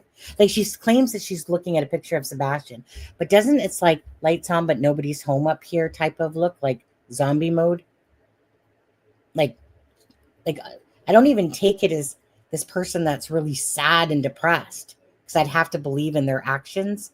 But when you rip off posters of your own child off your vehicle while you're there at Yogi Park, and the Bowersox do the same, and then they close down their Facebooks because they hate getting things, or they take Betty Bullhorn Betty to court and then sit there and act like, you know what, I just couldn't stop those messages from coming in. I don't even know what a block is. I don't even know how to block an email. I'm so dumb, dense, right, Chris? Like, seriously? So somebody just kept forcing you to read these messages and stuff like that. Someone forced you to watch Bullhorn Betty's lives as well. Now, I get it. People can take things too far. But when it comes to things that you can control, so if I'm not talking to you, right, to be brutally honest, so if I'm not talking to you, I'm not even going to answer back your email because I don't care about you no more. So that's how I would treat somebody on Messenger, and that I'd block them. Losers, block. Email, block. Could care less. So he could have controlled a lot of that. But of course, he loves the drama. You guys know he loves the drama. And it was him. I remember it was Christopher Proudfoot that I remember when he asked where the vigil was, the first vigil, when the neighbors were hosting it. And he was asking like who was in charge of it. I thought it was because he wanted to go. And, like, that's how I took it. Like, he wanted to go. So that's why he was asking. It was to basically say that they didn't want it in the neighborhood. And that's when they did it at the school instead. So, and then they didn't even go. Right? All these people are coming to support you. And instead of worrying about going to, being thankful and grateful that all these people are coming out to help search for your kid and hold them vigil in Sebastian's, of course, not memorial, but memory in a sense of him missing. And instead of caring about that stuff, it's who's in charge of this, because we're not hosting it in our neighborhood. That's too many vehicles and stuff like that. Would that even enter I my agree mind? with them on that one, though. God, I hate saying this. I agree with them not holding the vigil in their neighborhood because of their neighbors. If they were trying to be considerate of their neighbors, but I don't think they were trying to be considerate of their neighbors. But if that were the reason, I could have understood it. If they would have went to it and were just trying to be considerate of not having the roads blocked to hold it in a more public place. But that's not what they said. That's not what they did. Why did you mute yourself? Because I was done talking. Yeah. So what was the end part that you said there? That's not what who did, what did, what. Not what, if they would have come out and said, we don't want the vigil in our neighborhood, let's hold it at the school, because we don't want our roads blocked because of our neighbors. I could have understood that, but they But didn't the even go to neighbors the were vigil. there. They didn't even go. Yeah, that's just it. So first of all, the neighbors are all there, right? We obviously have seen where they live. The neighbor, but is that at the forethought of someone that your child's missing? And you know what? Let me just think of the practicalities of. I mean, it shouldn't be held here. It should be held over there somewhere. So it's like, yes, I can get it, but I can't get it because it's their own child that's missing, and that would be the last thing at my forethought. Thinking, you know what? This isn't such a good place to have it. They need to have it somewhere else, and then they don't go. You know, did they go to any of the vigils? Well, we know Christopher Proudfoot stopped by and talked to Seth at one of them or whatever. But hi, sees through. How are you? Doing homework. Yeah, doing homework it was to me. Okay, so I'll just play a little bit more and then we'll, move on there. I just want to say, yesterday when you did your live over whether or not we were being too hard on the Proudfoots, if somebody had a good argument for me, I almost could have been convinced that we were being too hard on them. But after seeing this today where she said we were lying about, and then whatever that last piece is, no, we're not. Honestly, okay. Based on, just from straight from my heart, straight as I always talk, based on everything I personally seeing, I'm not feeling bad. I'm honestly at this point, I am not feeling bad because their own perception, especially Christopher Proudfoot, has caused this reaction from the public, and they've caused this suspicion upon themselves. Why is that? Because Katie couldn't be honest and transparent about it. Had to take her pulling teeth through interviews, and stuff like that, because of the fact when they're typically on lives, the focus of the conversation isn't about how to help Sebastian. It always becomes dramatic. Christopher Proudfoot is at the center of that. Katie Proudfoot is hid behind him when she is the mother. It's and the mistruths. Why are you lying when a son is missing and you're telling lies about a polygraph test? You're telling lies. So I get the fact that Mr. Christopher Proudfoot, that he opened up a can of shitworms for sure when he started talking about how he hit Sebastian and stuff like that, or when he took away his snakes that he never ever took Sebastian back to see for that, for the snake that he took away, about how he talked about cleaning up his room and it all went into a garbage bag, and that was a couple times type of thing. So when you're listening to it all, and you're hearing about that the relationship is falling apart and stuff like that, but it's really the perception to the public that has created this sinking Titanic ship that, besides those people that kiss their ass lovers on their channels, to me, this is like I said, just a sinking ship that has no recovery coming to it. And so until one day that they can ever be proven, that they had nothing to do with it, and that a court of public opinion, in a sense, believes that, let's say they come out and they do find somebody and they arrest somebody and the Proudfoots didn't have anything to do with it, am I still going to feel overly bad? No. A mother, this is your child. I don't give a shit. Don't even give me that crap of people handle things different ways. I get that. But when it's your child, quit hiding behind Christopher Proudfoot, letting him speak. So in this particular case, Katie Proudfoot wanted to start talking, right? So normally she, hides behind Christopher Proudfoot and says, I don't mind him talking for me. Why do you people have an issue with it? I don't know, because you're the mother. We don't want to hear from Christopher Proudfoot. We want to hear from the mother that spent the last day with her son, the overpacked fun day with her son, type of thing. And totally forgot my point that I was going to put to that. There was something there. Anyways, but about the perception of it, right? And it's just that at the end of the day, Katie and Chris, again, no matter what happens in this case, to me, they've just literally have been sinking ships. Besides the ones that are like, how deep more can I kiss your butt, Christopher Proudfoot and Katie, What? You're coming up on our live? Oh my goodness, really? We're your best friends here. We're just going to help you keep proving the truth, or, stuff like that, whatever. Okay. But to me, they have done this to themselves, because as a mother, you would shout from the rooftops. You would do that. So, my point there was, so in this particular interview, all of a sudden, Katie starts answering. And then Christopher's like, wait, what? What? Oh, I thought you were talking to her. Oh, F off, Christopher Proudfoot, with that shit. Okay.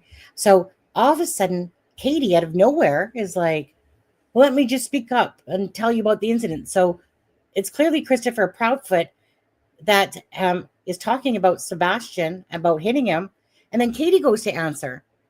And yet, when they're asking about Sebastian Rogers on that last day, Christopher answers for Katie.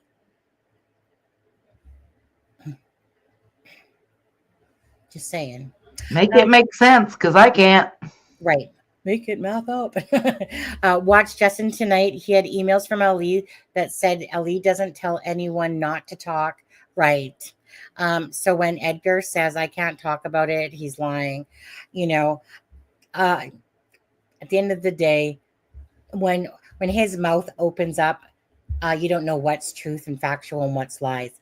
So when you can't believe in somebody, especially because this is about a child missing, right? And that's the important detail here, is that a child's missing, and this crap is going on, like I said, with the parents and lying about stuff, that you're like, a child's missing and you're lying. What is your motive to lie? What is his motive? Like I said, it's either because he has the biggest narcissistic, like this ego that's bursting outside of his head that he thinks he has, because he doesn't want the public to hate him. So he keeps telling a bunch of mistruths, but he forgets what he says, and stuff like that. But I just find it so funny how Katie goes to overtalk him to explain why Christopher Proudfoot, who couldn't remember. Remember, it was like, oh, that was years ago. No, it wasn't. That was freaking recent. What are you talking about? But anyways, this was a hilarious interview in the sense of watching Vocal Mouth there beak off normally. And, Katie's just being her kind of typical self, really. Just acting like she's meek and, terribly sad. I'm not buying that, to be honest with you. And talking so opposite of how they normally talk on interviews, Christopher Proudfoot more than anyone. I mean, honestly, just look at that face as I'm looking at it now. It's that face that says, I'm the smartest person in the room. I'm the best manipulator. Like, he's so full of himself. Like, when I say it oozes from his skin, it's like, I was waiting for him to talk to Nancy Grace when this first came out, and I watched it. I was waiting for him to talk to Nancy Grace like he does everybody else, so that Nancy Grace would just eat his ass up. But he just became this little puppy. And it's like, really? Really? Why don't you act to her like you act to everybody else? Yeah. On 16th birthday on Sebastian YouTube channel. Yeah. Thank you. Yes, Miss Holly. Wait, just because I've been very tired today with my shift and whatever. What was the last thing you just said again, so I can remember what I was going to say? I said that I waited for him to talk to Nancy like he did everybody else, so that Nancy Grace would just eat him up. But he just became this like little puppy. If this was any other, like if this was another female besides the actual, say, news reporters, if this was a YouTube channel and he was spoken to like that, oh, attitude city, instantly. I'm all about just being genuine and being truthful to who you are. So when you're portraying this, all of a sudden this, this wholesome image, like I'm just a good, good chubby little schoolboy here, just, telling you the truth here, Nancy. Yes, ma'am. Yes, ma'am. And then when you hear him on the lives, and then, darn well he would have went up that person's, butt side and down the other. If someone spoke to him like that. And he's just like, I just speak to how I'm spoken to. And remember on Smiley's World where he's like, come on, give me the hard questions. Come on, you guys, give me the hard questions. So let me just stop this for a second because I want to go back to that inconsistency that I have that I played like about a week or so ago. For that, okay. So I'm showing you 2 clips here on this one, guys. Christopher Proudfoot when he's talking on Elevated Truths channel, and then when he on Smiley's World, he drops off because he says he has a phone call from his daughter, and then Smiley's World talks to Katie about the date of when he left. So You said on the Nancy Grace show that you were last in the house at the beginning of February, but that you couldn't say why, or I can't remember the No, I exact said I verbiage. couldn't tell you the What? exact date, and I'm Oh, okay. still not going Okay. to tell you the exact date. If I guessed it, would you tell me? Once again, ma'am, I'm sorry, but that is I'm one teasing. thing that law enforcement asked not to be released. Oh, interesting. Okay. And I said that in an interview a long time ago. Mm-hmm. Law Now enforcement does not want that information out there. I am not releasing it. It's just know the last time I saw Sebastian was early February until I came home February 26th. That's all I can tell you. Okay. Yeah. And I know you probably have been asked this on several channels. Y'all have been on several channels. Is there a reason that Chris hasn't seen him since? I know it had to do with the work, but like, why did he say he hadn't seen Sebastian since the 1st of February? Because that's the truth. He hadn't seen him since the beginning of February. I mean, is there a reason for that? He's working 3.5 hours away. He don't come home after work. So was he, I mean, and I'm just wondering, like, was he gone for like 3 weeks or 2.5 weeks or something like that? He'd been gone since the beginning of February was the last time he was actually home. Christopher was actually home. And yes, he did see Sebastian when he come home. make that make sense. How did he see Sebastian when he came home if he left February 1st, right? So here you have him, and Ellie asked us not to talk about that, so I'm not going to be telling you about that. And I said that on another live. Oops, wait a second. You obviously told Smiley's World that it was February 1st, hence why you had just dropped off prior to this piece I'm playing to go answer the phone call from your daughter. And then she basically, well, there you go, Katie. You didn't know you threw him under the bus because you guys probably are too busy lying. What would, just like I asked Jennifer Coffendaffer when she was on the live the other day, why, Jennifer, why would TBI ask him not to give out the date of when he left? Like, what was so mysterious about that? The only thing in my head I'm going to connect this with is people keep talking about the teacher interview or whatever, the teacher thing on the 7th of February. So because she makes this what might be deemed as a Freudian slip type of idea or guilty knowledge, why would you say, after she clearly just said that February 1st was true, and that's the last time that Christopher saw him, and then she said, well, I mean, he was gone 2.5, 3 weeks, and then she's like, yes, that, and Christopher, sorry, let me play that again, because I hate it when I mix it up in my head, because my brain is hurting right now for that. Let me play that part again. Oh my God, I went to the wrong screen. It's this one that I want to play. Dude, actually, let's just play that part again, because this one right here just overly bugs me how Katie says that. I mean, is there a reason for that? He's working 3.5 hours away. He don't come home after work. Hope you don't. So was he, I mean, and I'm just wondering, like, was he gone for like 3 weeks or 2.5 weeks or something like that? He'd been gone since the beginning of February was the last time he was actually home. Christopher was actually home. And yes, he did see Sebastian when he come home. And yes, he did see Sebastian when he came home. No, he's already at home. So there's no, he saw Sebastian when he came home, because that's the last time he saw him before he went off, so it's one of those things. Okay. Jennifer couldn't think of a reason why TBI would say that you can't talk about it. So what would be so secretive about Sebastian Houdini, being a Houdini out of his home, that this had to do with the fact that Christopher Proudfoot couldn't talk about the date. The date that he did tell people, the idiot, because he can't remember his lies. What would be so secretive? How would that connect to Sebastian's disappearance in a sense? Because obviously he's not looking at it that way. Why ever would TBI say, don't talk about that? But go ahead and talk about smacking the kid around. Go ahead and talk about, all this personal shit and throwing that out there. But don't talk about the date. February 1st was the last time that you were home, but when she says that he came back, and anyway, so just quickly, yeah, absolutely, Batgirl. Appreciate that. Batgirl says, Ben, me to a great channel to be part of. Thanks for having me. And she says, Ben, I know I'm excited. My first ever membership. Yeah. So thank you so much for making it this channel. Totally appreciate that.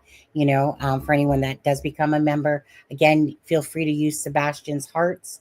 Can you use those, Batgirl? Just to ask you, just because Sharon earlier said that she doesn't see it on hers, but in the emoticons, do you see Sebastian's green heart there? The one that I keep popping up there. And just to ask you guys very nicely and kindly on this one, there is 89 likes. If you guys could just take us over 100, I would just appreciate that. Again, it really, people say that, so that they can see the video and stuff like that. Truth of the matter is, in all fairness, all information about Sebastian and the case and people talking about it is very important to keep the awareness out there. So that's really, truly where it comes for me. Because obviously if it does hit the algorithm, then other people get to view, things that we're talking about in this channel. For anyone that is newer to the channel and stuff like that, again, this is a no bullshit channel. We don't put up with disrespect. If you do, you will get booted because, chances are they probably weren't a subscriber anyway, but they just wanted to run off at their mouth. Please if you have a different opinion, I can respect that. What I can't respect is, dissing people in chat or dissing us on the live because you're sitting behind a computer and think that you can just talk to people however you want. In here, it's supposed about being classy, talking about cases because you care about them, that you can have differences of opinion and not to be attacked for having those differences of opinion if it's said in the proper manner. If it's not, then I would expect Sharon, Ben to take control, boot the trolls out of here, because we just want to be in a cohesive type of environment where we're focused on Sebastian's case, looking for answers, trying to make sense of it, out there. And so this channel, I always want to talk about facts as best as we know them, put that out there. If there's ever a time that I put out something wrong, I'll absolutely come back on a live and tell you that it was my bad to something like that. Because if there's one thing I never want, is that when there's a case going on, you don't want to put out those facts that aren't truthful, or at least as truthful as they can be from the horse's mouth. Katie, Christopher, Seth, etc. Right? So you just try to put out the facts. You don't try to manipulate the case, abuse it, use it to your advantage. It's just supposed to be about discussions about the case, theories, thoughts, but putting out the facts about the case so that everyone has at least the best timeline that they can have based on information. And of course, like the live we did the other day about the flashlights, right? It's totally up to you to either look at the facts and make your choice if you believe that those are flashlights, or that, Seth and Christopher are telling the truth, of course. So it's just really whatever you deem, right? It's your truth. It doesn't have to be the same as our truth, but the respectful thing makes a lot. Did you want to say something there, Melissa? Nope, you're doing it. Yeah. I just, Thanks, Batgirl. Yeah. when I came across that clip and all I heard, and like my ear, I don't know, it heard it. And so it's like, I don't know. Mhm. She admits they're lying. He can't keep his story straight. I mean, I get none of us know what happened, but I would think the parents wouldn't. I mean, did she forget that the camera was running? Mhm. Like, and I don't see how, like I've said before, the truth doesn't change. It's easy to tell the truth. It is. Yeah. I want to look at this comic because I'm going to totally disagree with you. At least a good 90% anyway, disagree with you, Lake Erie, by the way. Honestly, nobody knows what happened and who's at fault. That is correct. We don't. Creators create separation, in my opinion. So I get it that creators sometimes will use Seth and Christopher, the Proudfoots, to their, advantage and add to the drama for sure. But this is like one of those things is that they have to be accountable for their own responsibility for this, because what truly created the separation was the GoFundMe that Christopher Proudfoot got pissed off about because Seth's sister opened up a GoFundMe because because Seth Rogers, okay, he doesn't have the funds to like the Proudfoots do. There's a huge difference in the money there. And so his sister felt like he's going to need to search for Sebastian and that it would be helpful if people could help out like they do in many cases. But Christopher Proudfoot got pissy. Okay.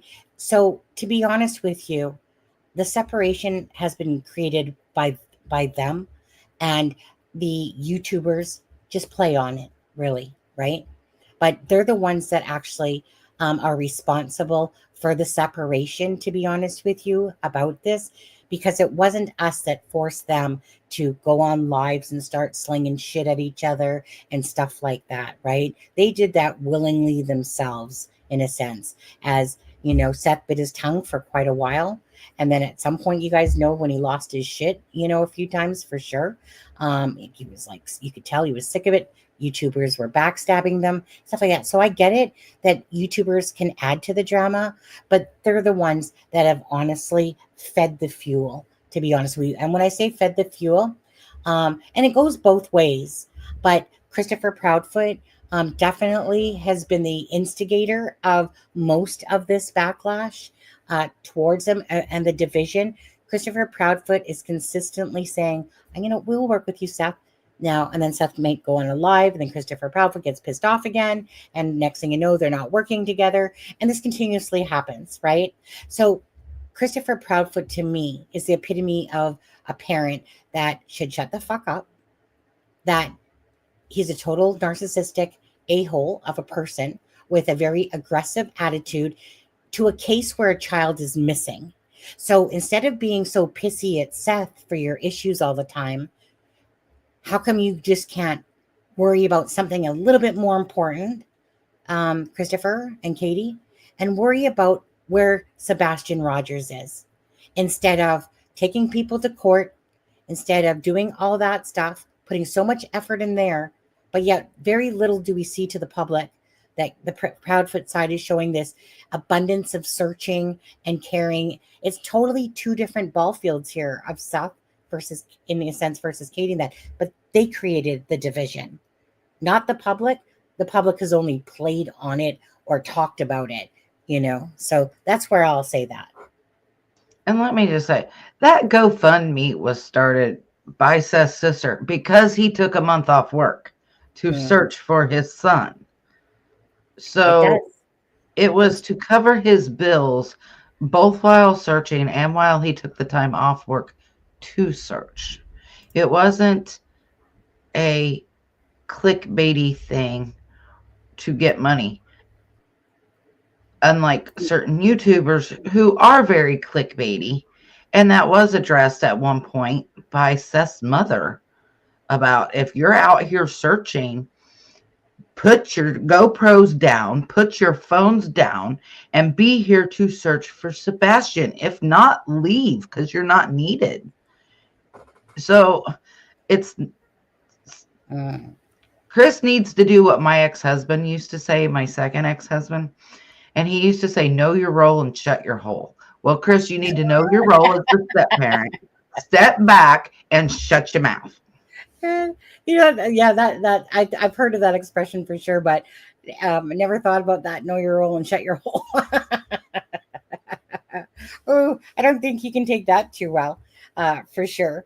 Um, but anyway, so as for this clip here, like I said, this was just one of them that I had played the other day. And again, just wanted Jennifer Coffindaffer's take. And I don't forget, you guys, for anyone that doesn't know this, that on the 20th, which I work 12 to 8. So after this week now, because I'm on my 2 days off, after this week, I'm on my 12 to 8 shifts. Like Sunday, I work 10 to 6, but I'm on my 12 to 8 shifts until I get my day off on Friday and Saturday. So we always do like 2-week rotations in the customer service, right? You know, we always basically have our 6 to 2 shifts, our 8 to 4 type of shifts, somewhere in the 8 to 9 area that we start. And then we have our 12 to 8 shift. So for the next 2 weeks, I have 12 to 8 shifts. So I can't do any lives besides on the Friday or Saturday. But anyways, but the lore, okay, is having if unless SF investigates, unless he like backtracks on the live, on the 20th is when that will happen. I think it was, I can't remember, but I want to say 7. Was it 7 Eastern Standard Time? Anyways, it's not like there's Yes, any this it big was love 7. lost there, because I read that post, and but and it's just one of those things where you're like, okay, you know, like really lore. So lore was taken, like people were saying stuff, and basically the lore is like, you know, put up or shut up, come on the live and whatever. So anyways, I had put a post up on Twitter saying I didn't think that SF was a bigger narcissistic douche than Christopher Proudfoot. But he is. Honestly, that guy is so full of himself. It's not even funny. He calls himself a professional. And you know, I bit my tongue for a while and ignored a lot of his posts, right? Because I wasn't about to get involved in any drama and stuff like that. So I just was like, God, this guy's a jerk off, you know. But I just whatever. So like I said, so when on the live, when I think it was probably because I was talking about Mob Crew and I disagreed with his take. Maybe that's the reason he blocked me during that live. Don't care. As long as I can see the posts and see what people are putting out, I don't really care. You know, I don't do assholes like that. And so anyway, so that's why it kind of made me giggle about that whole thing, because I was always biting my tongue because I kept going, he's claiming he's a professional.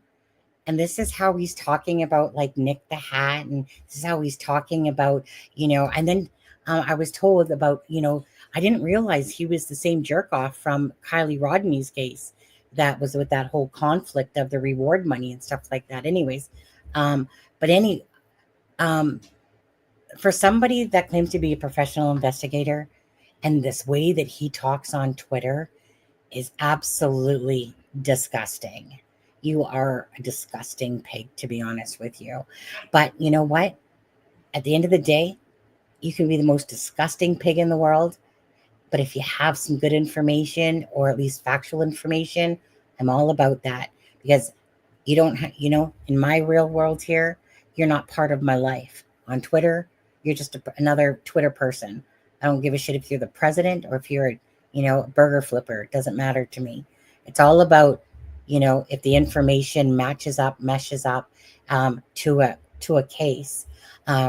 So anyways, the 20th on Lore Lodge is where you'll see that. I'm Miss Dog Lover. And so I'll be looking forward to that, see how that goes. And I know Jennifer's going to be doing a live with Mob Crew soon. And I'm hoping that Lauren can, at some point, can come do a live with us, because I really want to pick Lauren's brain. You know, Lauren has a good amount of knowledge from talking with the neighbor, and I really want to pick her brain and have her thoughts on some different things on that. Oh my God, beyond unprofessional. Like, you can't call yourself a professional and that's how you speak to people. Like you're the best thing since sliced bread, you know, when really you're the pond scum underneath my foot. It just amazes me when people get so self-righteous about how awesome they are, how great they are, like Christopher Proudfoot, demanding respect and stuff like that. Well, respect is earned, absolutely. So when you stop lying, maybe that you could be respected at some point. But, you need to quit with your bullshit on there. And Katie, you just need to speak up about your son. You need to come forward. You need to put a butt plug in Christopher Proudfoot's mouth, and you need to speak up yourself about Sebastian, your son. Not Chris's, your son. Okay. Is there anything that we wanted to show next at all? Just trying to take a look. Is there? Do you know? I don't think so. I think that was all of it. Okay, well, so I just want to take this part down again. Share screen, Windows, Chrome. I just want to go back and play a little bit more of this for sure, because this one to me was, so telling. The one and only time, actually. Give me a second as well. When was this? Thank you, guys. Years ago, ma'am. Any idea how many? 3, 10, 1? It probably at least 3 years ago. I don't understand how that turned into a 3 years ago. CPS or Child Protective Services complaint.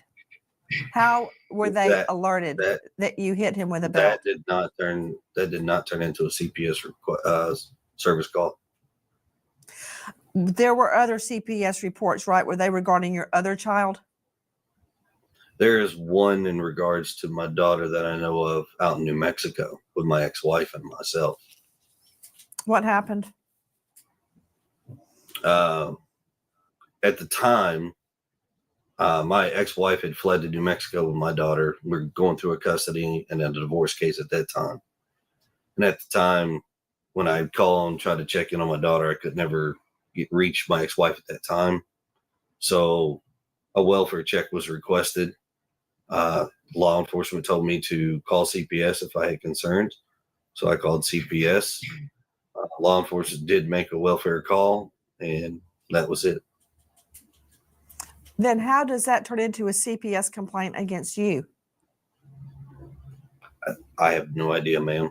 There's a lot of misinformation out there right now in regards to my New Mexico case. You know what? What sucks about this, first and foremost, is that Seth literally had to find out about this on a live stream, on probably Smiley's World. But he had to literally find out about this on the live stream. Had no clue that the own biological father that lives an hour away had no clue about these. But now he has the reports, I think all but the last one that he couldn't get. Something like that is what I remember hearing recently. But yeah, but that's really pathetic that the own father of Sebastian didn't even know about all this until the live stream. Anyway. And I just want to say, Sonny, there were 5 CPS reports. The Sebastian case. Oh, 1 second. Then was there even a CPS? Right, sorry. Did you want to add to that? 5 CPS reports. So let's take Christopher Loudmouth there at his word. Take 1 away for his daughter. That still leaves 4 that are against him for the way he treated Sebastian. Mm-hmm.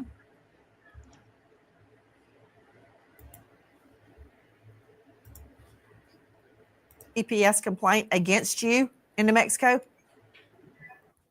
Not that I am aware of. And my attorney and myself are well educated on my case, and there's nothing that we know of. Was there a TRO taken out against you regarding your daughter? Not a TRO, but a TPO. A temporary protective order. Why was that taken out? So in regards to that case, my ex-wife had a TPO put against her in Tennessee at the time. When we went to court, that got dissolved. I was ordered to hand my daughter back over to my ex-wife at the time. She gets in a truck. She fled to New Mexico. 2 days later, she filed. It got dissolved because she won? Is that what dissolving means? When somebody because wins? Maddie's right. Hey. Because Maddie's right Mm-hmm. in that post. And what Nina said. Yep. Gail. I hope Gail. Health issues. A lot of us get as we get older and stuff like that. So prayers and hugs for Gail Hurd over there. She's been a long time member of this channel.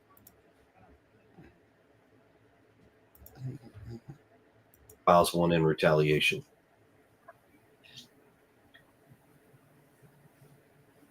Is it still in place? No, ma'am. That was dropped within, I think, 2 weeks of it being put in place.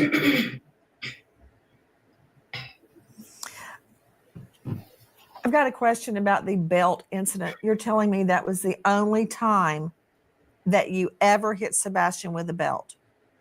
Yes, ma'am. And you're also telling me that did not make it to CPS? No, ma'am. That did not. Wait, what? That didn't. Question. But everything else did. Yes, ma'am. Regarding Faith's furniture. Yes, a few ma'am. days after Sebastian goes missing, did you replace furniture in Faith's room? No, ma'am. I have not replaced any furniture in my daughter's room. Is there any new furniture in the home? Yes, ma'am. There's a bed that was given to me, and it's currently in my garage. Has anything been taken out of the home? No, ma'am. I was curious about a statement that Miss Proudfoot made earlier that canine dogs hit on the barn around the home and near a retention pond. Did that happen? I'm not sure about the barn, but the retention pond, yes. I think that someone's already been cleared up, and Ellie had come out with that press conference that we just watched again yesterday that I played, where no dog hit on a scent of Sebastian's near the retention pond. It was only like in the area of the home, and that was stated. And I don't believe Ellie is making that up to come out and say that. But Christopher Proudfoot has been pushing that. And for whatever reason, I don't know, maybe, honestly, maybe just miscommunication or whatever. But do you believe that Sebastian, we already know that Max was doing an air scent and he was driven to that retention pond area, and that it wasn't like he went from the home. But anyways, TBI, whatever, Ellie cleared that up and had said no, like there's nothing, basically that there's nothing to show that Sebastian had gone to the retention pond and that there was no evidence of him on any video. So hence why are they using the 26th as their date? Is questionable still, because we don't know what they know. It's two different things, right? They're not going to give us the good juicy stuff. They're just going to give us what they want the public to know, and that's it. So go ahead. Let's see. Because law enforcement says the dogs did not hit, but Miss Proudfoot says they did hit around the retention pond. So there's been a lot of miscommunication in regards to what is and what is not.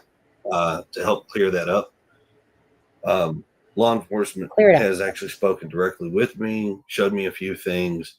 What I can tell you is from day one, there was 5 dogs that started the scent for the search. And then after that, from the next 8 days out from that, there have been dogs from all over the country that have come in and done searches and had scent hits in various locations. But I would say a certain percentage of them tend to go toward the same spot, which would have been a retention pond. So the law enforcement dogs did not hit on the retention pond. Is that what you're saying? No, I'm saying they did. There was at least 3 that I know for a fact that did hit on the retention pond. And the pond has been drained, correct? And there was nothing there. Yes, ma'am. They have walked it, drained it, and there's nothing.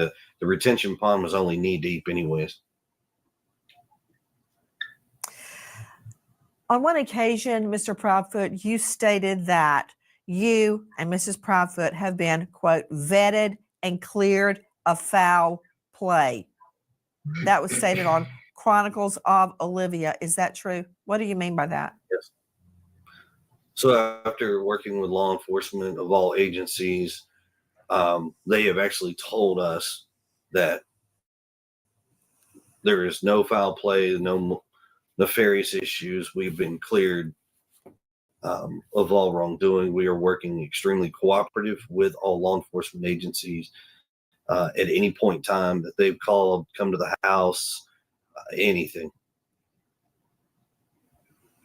Was Sebastian angry or upset before he disappeared?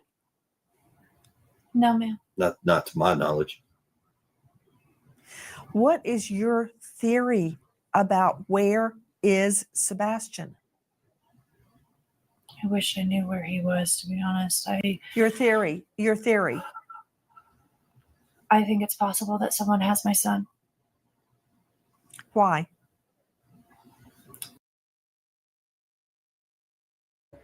Always they have been promoting that Sebastian went out the front door and locked it, that he ran away, right? And then all of a sudden, this is where you hear her say that she believes that somebody has her son.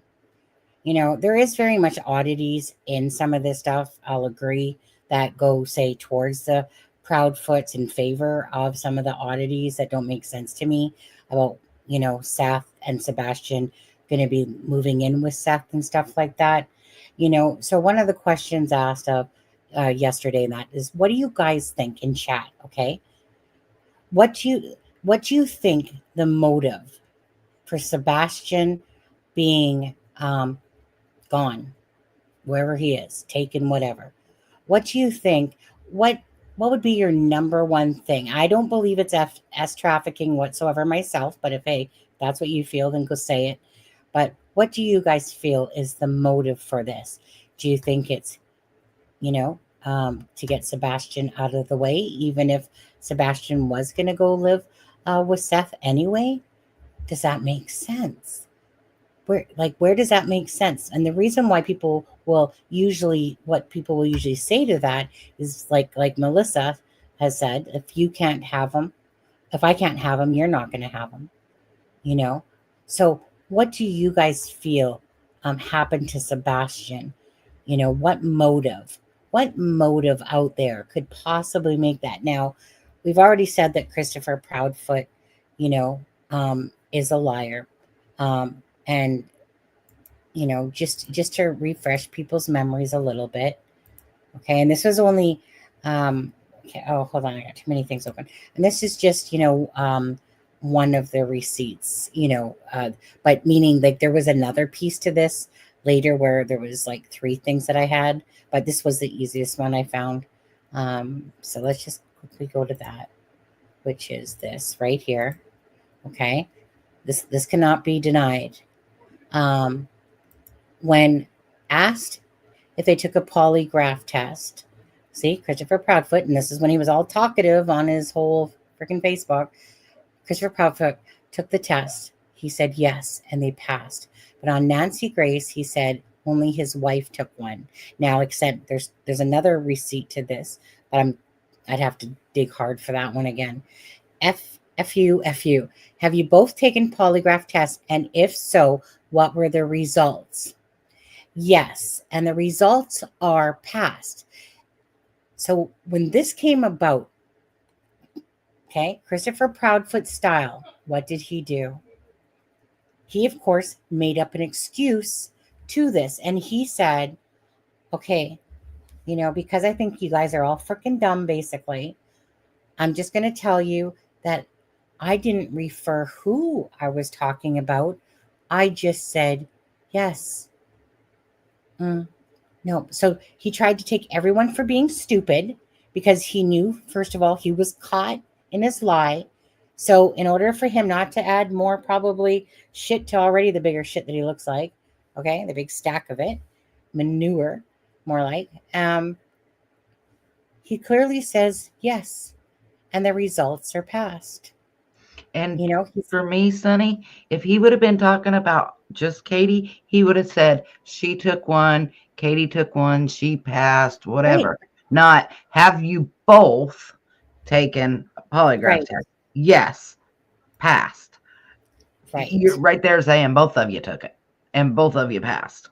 Yeah, absolutely. On there. So, you know what I mean? Like, this was one of the biggest things out of a lot, where it's kind of like that the lies were just inconsistent, because on a live, he said the same thing. And then on a different live, I can't, like I said, I can't remember all these lives anymore of who's Terry Lynn's, Smiley's, or whatever.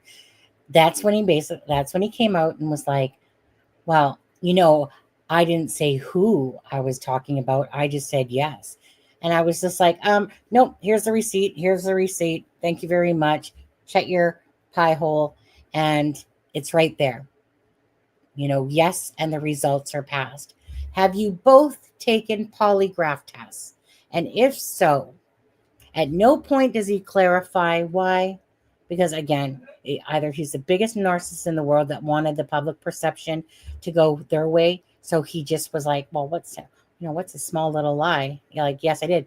But on Nancy Grace, for some reason, because he's on a national, in a sense, channel, he couldn't lie.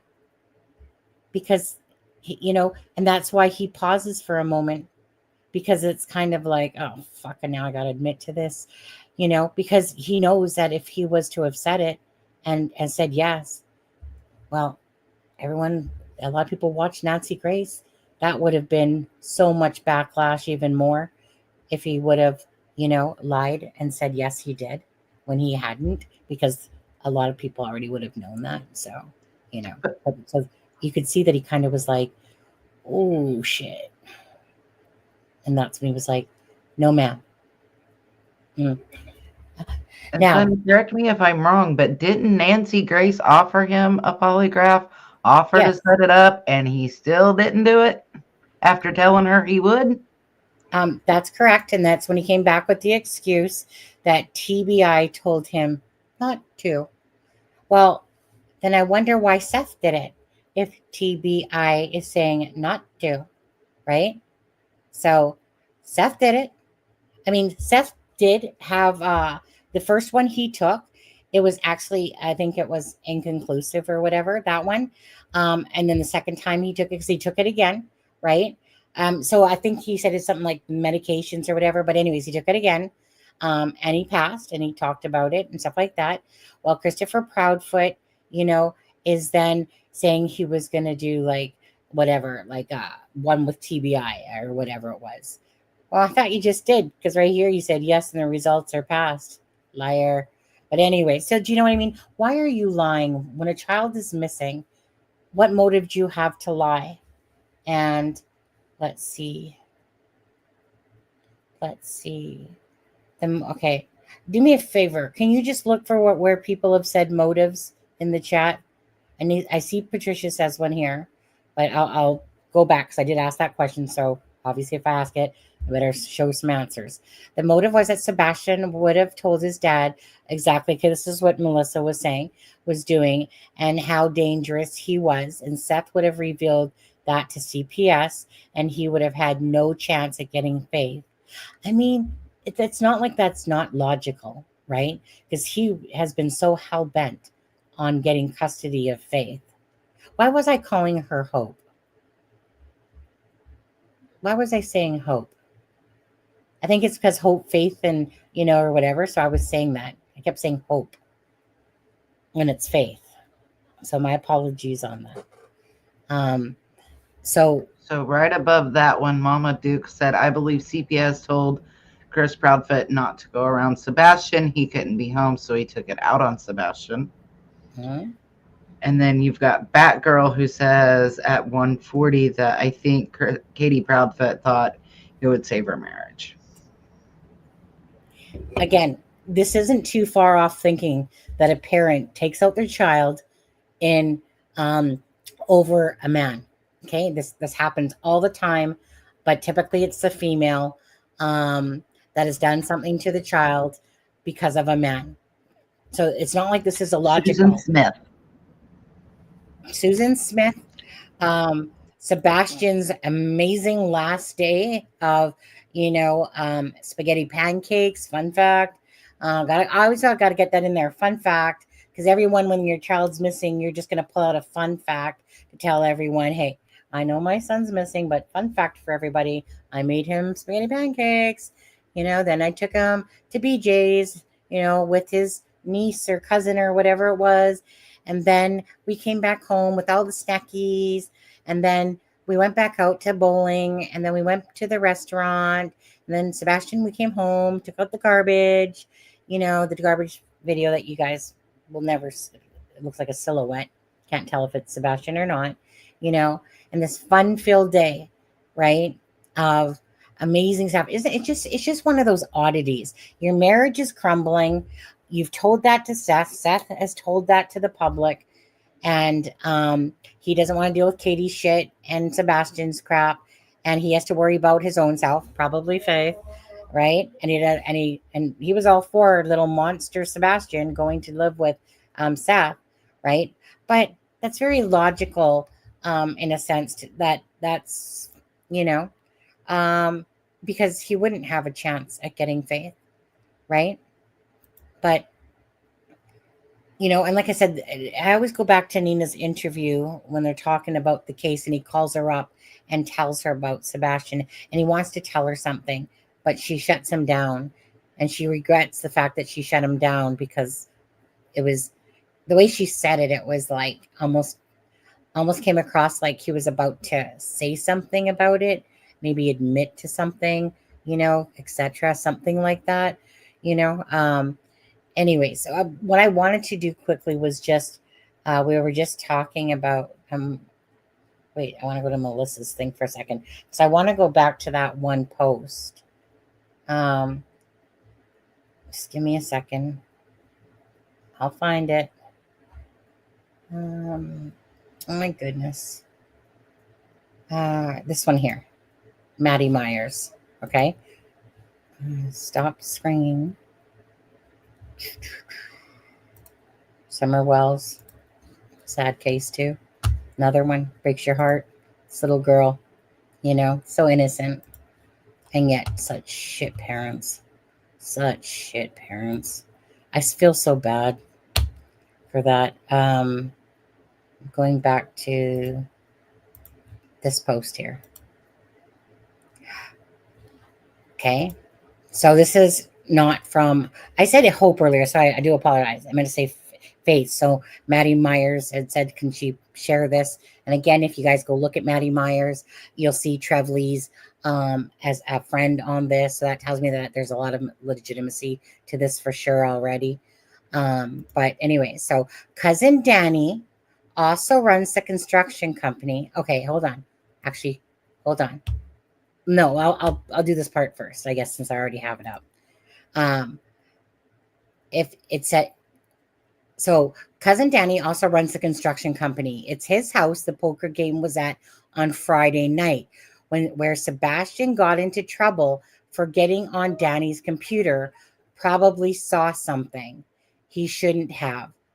You're on your way to get your camper 2 days after Sebastian went missing, and you're stopping to help a stranger. Okay, so that's the part we're not going to worry about, but it's a part of, it's at his house. The poker game was on Friday night, where Sebastian got into trouble for getting on Danny's computer. Probably saw something, right? Okay, 1 second here. Go back here. Hold on. Just go back to here. Working extremely cooperative with all law enforcement agencies. I might have gone past at any point in time that they've called, come to the house, anything. Was Sebastian angry or upset before he disappeared? No, ma'am. Not to my knowledge. No, ma'am. No, ma'am. What is your Forget about theory that Friday night. about Forget about where is Sebastian? What do you think about that? I wish I knew where he was, to be honest. Okay. Your theory. Because, forget about Friday night. Nothing happened. Let's not talk about it. But no, ma'am. Can't think of anything. Can't think of anything at all. I mean, if the kid gets a belt for simple, like little fibs, and he's an autistic child, and you're giving him belts, but remember, with pants on type of thing. But so it's on Friday. So no, ma'am. There's, you know what? There's nothing we can think of. So Okay, bear with me, Sonny. I will. Bear with me on this. Okay. Take it. This thought here. So if Sebastian got in trouble on Friday for going through a computer that wasn't his, right? Right. You come home, mom calls stepdad and blabs to him, he got in trouble. This is why. Dad says, I'm taking care of it. I'm coming home.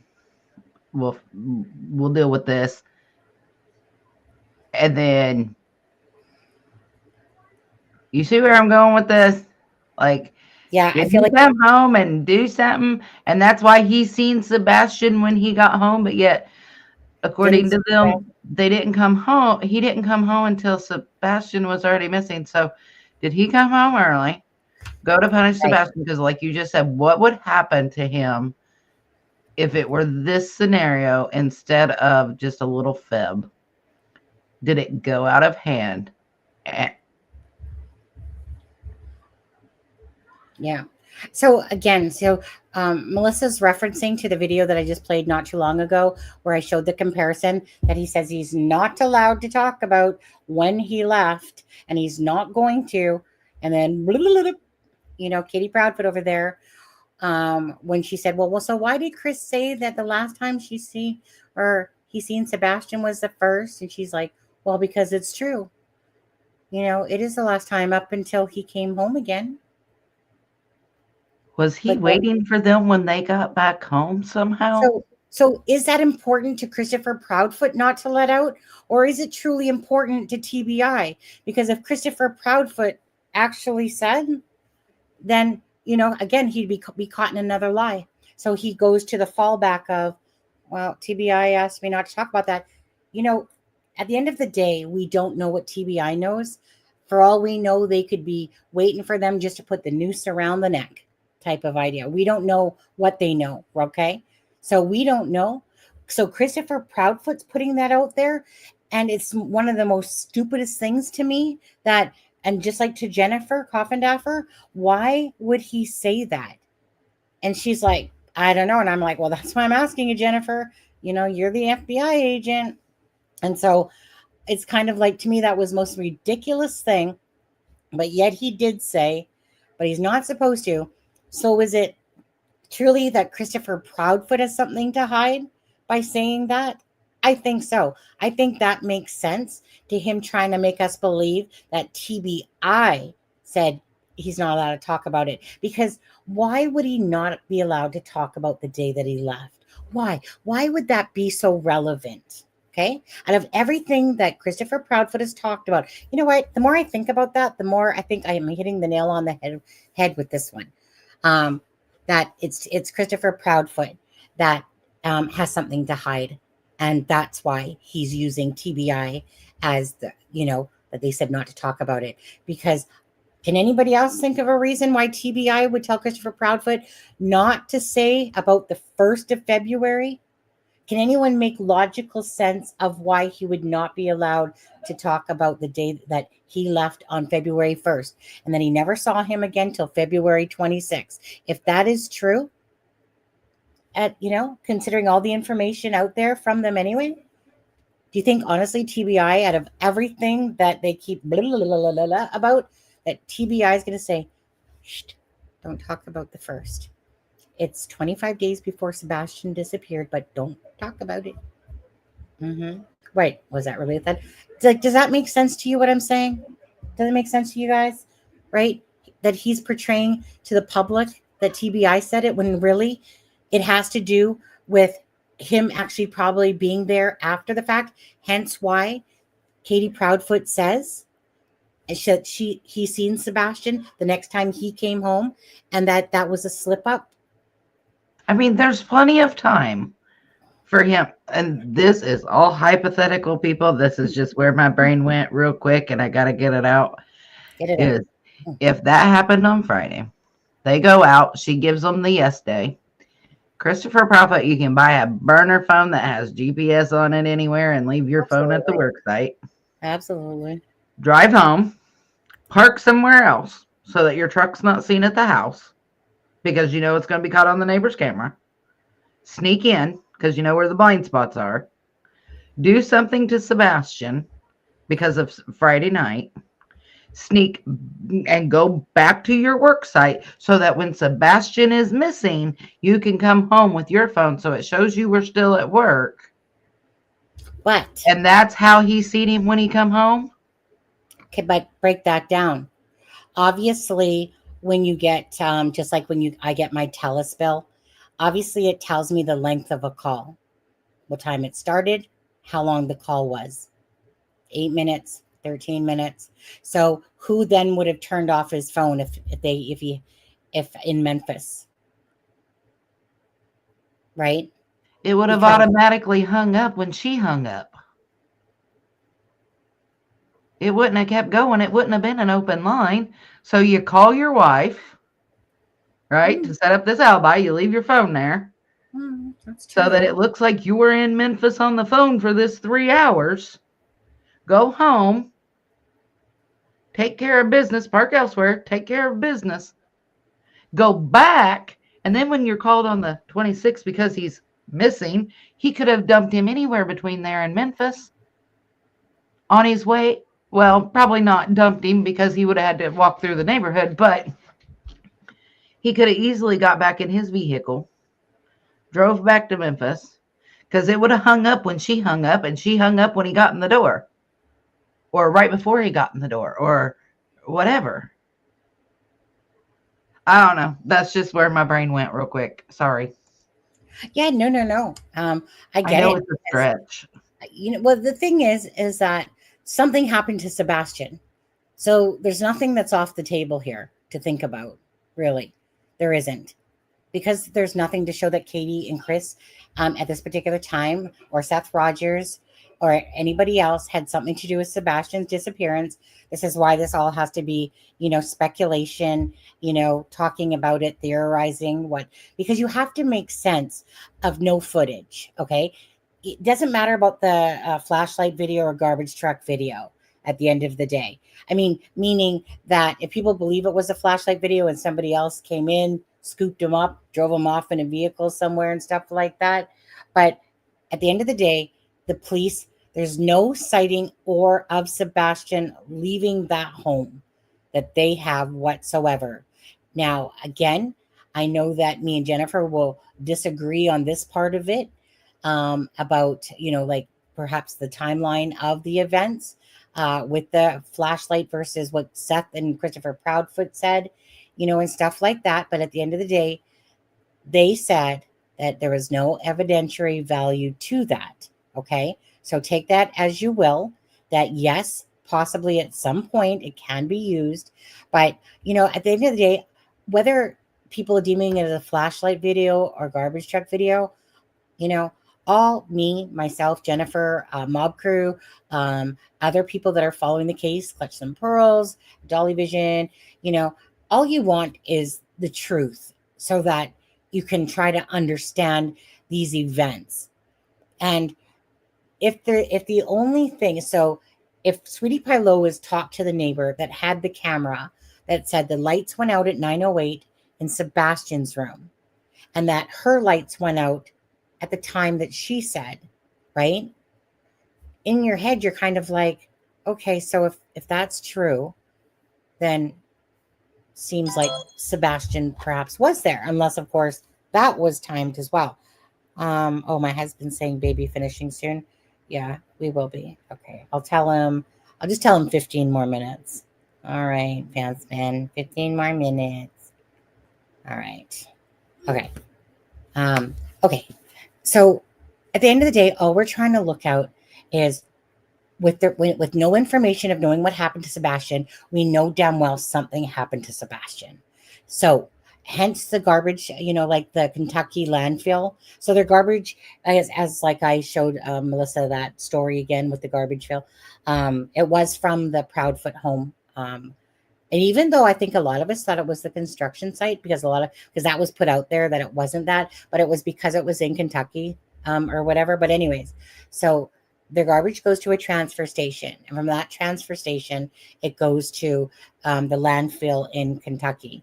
And the police or whatever searched for a couple of days in that area where the garbage would go for that section. Jennifer Coffindaffer said, well, if you're doing a true landfill search, that would take at least a couple weeks to do.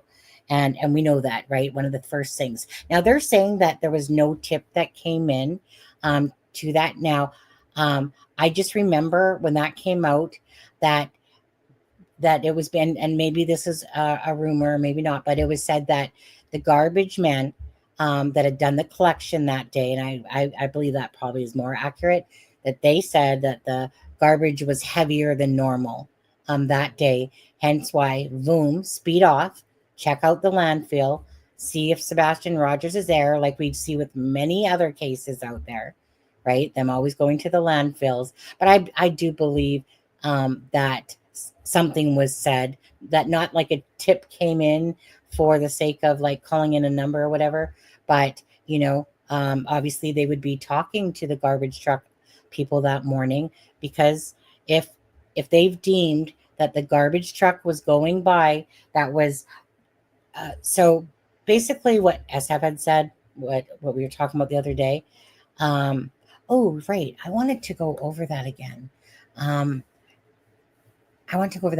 anyways, so if the garbage truck, whatever, they would have of course wanted to speak with the garbage men to see if they'd seen any sign of a child in the neighborhood fitting a description. They would want to know that. So they would be talked to. And if they said, well, you know what? Yeah, like the garbage was a little bit heavier that day, instantly, that's perhaps a thought, a lead for sure, right? Because we know how many times they do that. Now, hi, Sarah. Nice to have you here. And thank you guys for hitting the likes for us today. If you guys haven't hit the like, please hit the like. There's 118 at the moment. There is 42 people on Twitter watching. Hi, Twitter. Love you guys on Twitter. And then, of course, 102 that are in the chat right now. But so you guys remember, this is Nancy Grace. You guys can all find this out there. But Christopher Proudfoot had said, like, they said, like, no, ma'am, nothing was going on. It's a $1 million question. Remember, this is a case to be studied, right? From Christopher Proudfoot's lips. This is a case to be studied. What parent within 8 days says that this is a case to be studied? Why does it need to be studied? His case isn't special at that moment. He's a missing child. A lot of autistic, they end up are found in the water. But at that point, he's determined 8 days later that this is a case to be studied, right? Why would somebody even say that? It's not even like, do you know what I mean? This is something that you would hear Jennifer Coffindaffer say, a police officer say, a lawyer say, like we did with Delphi. Like this is a case that's going to be studied and used and whatever. But Christopher Proudfoot, so was he watching Delphi when he heard that? But anyways, so. But it wasn't said within 8 days. Pardon? Any other time somebody has said this is a Right, case to be studied, it was never said within 8 days. Right. Or by the parent or step parent. Think to say that? Well, so why did he feel like Sebastian's case was so special 8 days in to say that it was a case to be studied? Yeah, it's a case. So a logical, normal thinking person doesn't think to go, you know what? Let me use my crime time mind. And you know what? I think definitely this is a case to be studied with what happened to Sebastian in only 8 days of him missing. It's not normal, people. I digress. I can't even say that and understand how a step parent knowing full well that he's not attached to Sebastian just by visual to the public here, that someone would even make that comment only 8 days in. To somehow think that Sebastian case is way up here and all the autistic other children are way down here. Theirs is different, and stuff like that. Well, to make it seem like it's a special case that at that point that needs to be into. Now, I could agree. If I heard him say that now, I would definitely say absolutely. Like this is a case that's strange and weird, and there's no video, nothing to show Sebastian or the parents have done anything or a third party has done anything. Yet he didn't vanish into thin air at all, but I do want to go back over this. And I sent it to you the other day. So let me just quickly grab that again, actually. Just give me a second here. Why you do that, Sarah? They did have video cameras at one time. They were deactivated and their subscription was taken away. That's prior to any of these incidents. So I have to agree probably with you on the not wanting to record Christopher's abusive behavior. Right. Okay. Come on. Where is it? The one that I sent you with all the, wait, hold on. On 1 second here. I know I have it. Let me just see if I have it in my files, because I would have to have it in my files here. Where are you? It should be just right here. I mean, I just did it the other day. Or did I do it on, I might have done it on my iPad. I don't think so, though. I feel like I did it on X. Which one are you looking for? And I'll go resend it back to you. The one where I put SS stuffs together. On him talking about, remember how he was talking about all the work that they had done on the analysis, and then beside that was that thing that we read which said like 1 of 2 type of thing. So hold on 1 second, I'll get it, I'll find it. I see that there's a picture with Susan Hendricks on Twitter with of course Kathy Shank from Delphi case there, the one that is the true hero of it. Oh my God. We have to watch this quickly. You guys, hold on a second. We have to watch this. And it's by Nancy Grace.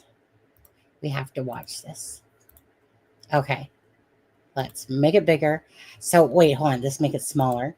It says, Nancy Grace, I just heard music coming from my mom's room while I was making supper. Here's my 93-year-old mom, just home from the hospital. Okay, we got to play this.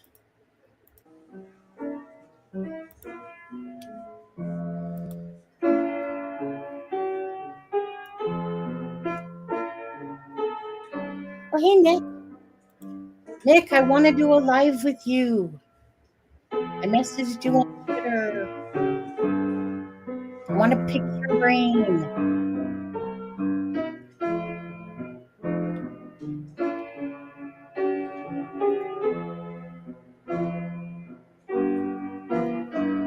I'm going to upload you on this one, Nick. Boom.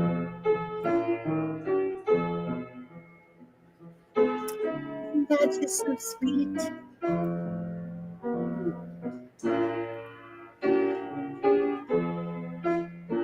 "93 years old and bones."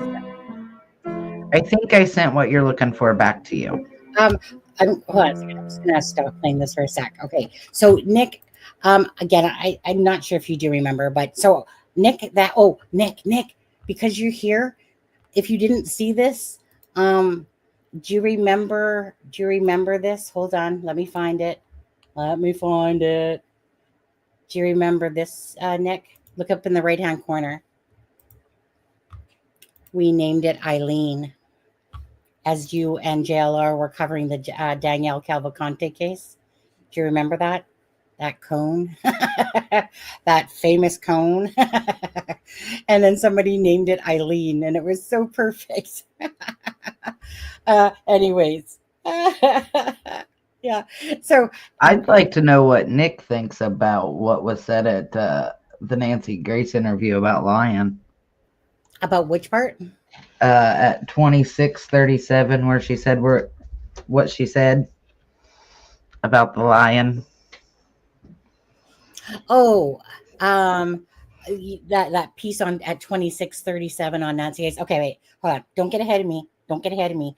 But Nick, the part that she's talking about is when Christopher Proudfoot's talking about lying about Sebastian, right? The belt and everything. And then all of a sudden you hear Katie mumble, like, and lying about, and then it kind of trails off. So she's just wondering perhaps if you listen to the 20 on Nancy Grace, the 26-minute mark and 37 second when she does that, what she said. But hold on, I can't go away from this because this was always important. So Nick, I came across on Twitter following the Daniel Cavalcante case. Okay. And then for whatever reason, Twitter was being a bunch of shitheads or something. This is before Elon Musk took over. And then he created a YouTube channel instead, right? Because of, whatever issues. I can't remember exactly how it was, but so I was watching Nick with the Daniel Cavalcante case on Twitter. So anyways, so he creates this YouTube account. He wasn't a YouTuber before it, wasn't even trying to be. And but he creates this YouTube, and that way, people can come in properly and, doesn't have to deal with the bullshit of, say, Twitter at the time, I believe it was. And I have no opinion on parents, family. I can't speak about them. And that's perfectly fine. I think it was more that she was asking what the words were that you thought you heard. Was that what it was? Or were you asking specifically? No, I didn't want him to say anything about the parents. I just wanted to know what he heard. Only what he hears. Yeah. And Nick, I absolutely, of course, understand that, respect that. Again, when you're working on a case and stuff like that, for the most part, you just like anything, you put out to the public what you want them to know and hear. Although, Nick, I was confused on Dog the Bounty Hunter's video. I was so glad that it was so much more enhanced because it looked like it was nighttime, in a sense. And I don't know if it was, but meaning the clarity of the video outside of the Texas Roadhouse. But I was confused why it didn't go play out to the end when Katie and Sebastian came out. Was there an actual point that you were trying to show, that you guys were trying to show in that particular video? Because I was like waiting for the end to come when Sebastian and that come out because it was more clarity. So I was trying to look at that green hoodie person if they were talking to somebody in the car. But then all of a sudden it just stops halfway through when they're in the restaurant. And I'm like, where's the rest of this? So I was wondering if there was a purpose for that. Because I was like, 10 minutes and 3 seconds. Okay, the other one was 10 minutes and 9 seconds. So we got gypped off 6 seconds perhaps. But yeah, but then it stopped right in the middle of the thing. Because, appreciate any of the information you guys are putting out. He's following something and needs help with the parking lot. First 10 minutes or so from now on, from my understanding. Okay, perfect. Thank you.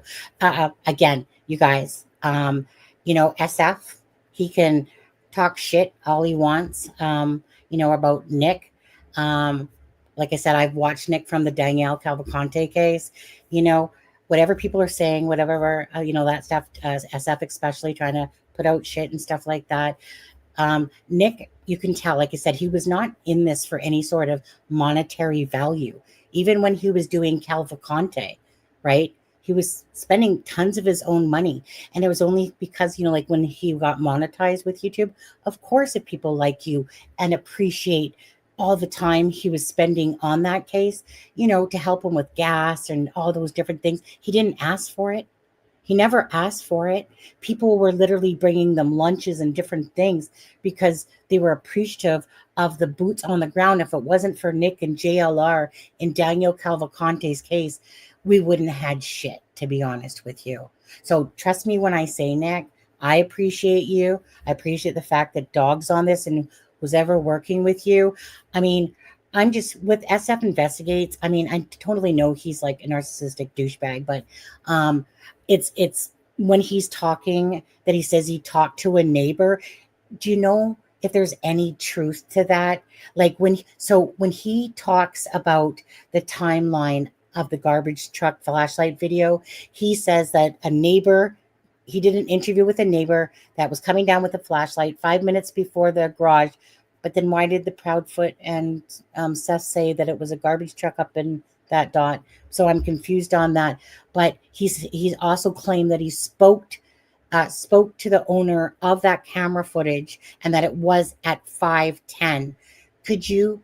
Is there any way at all? I'm not sure if you can or not, but are you allowed to clarify?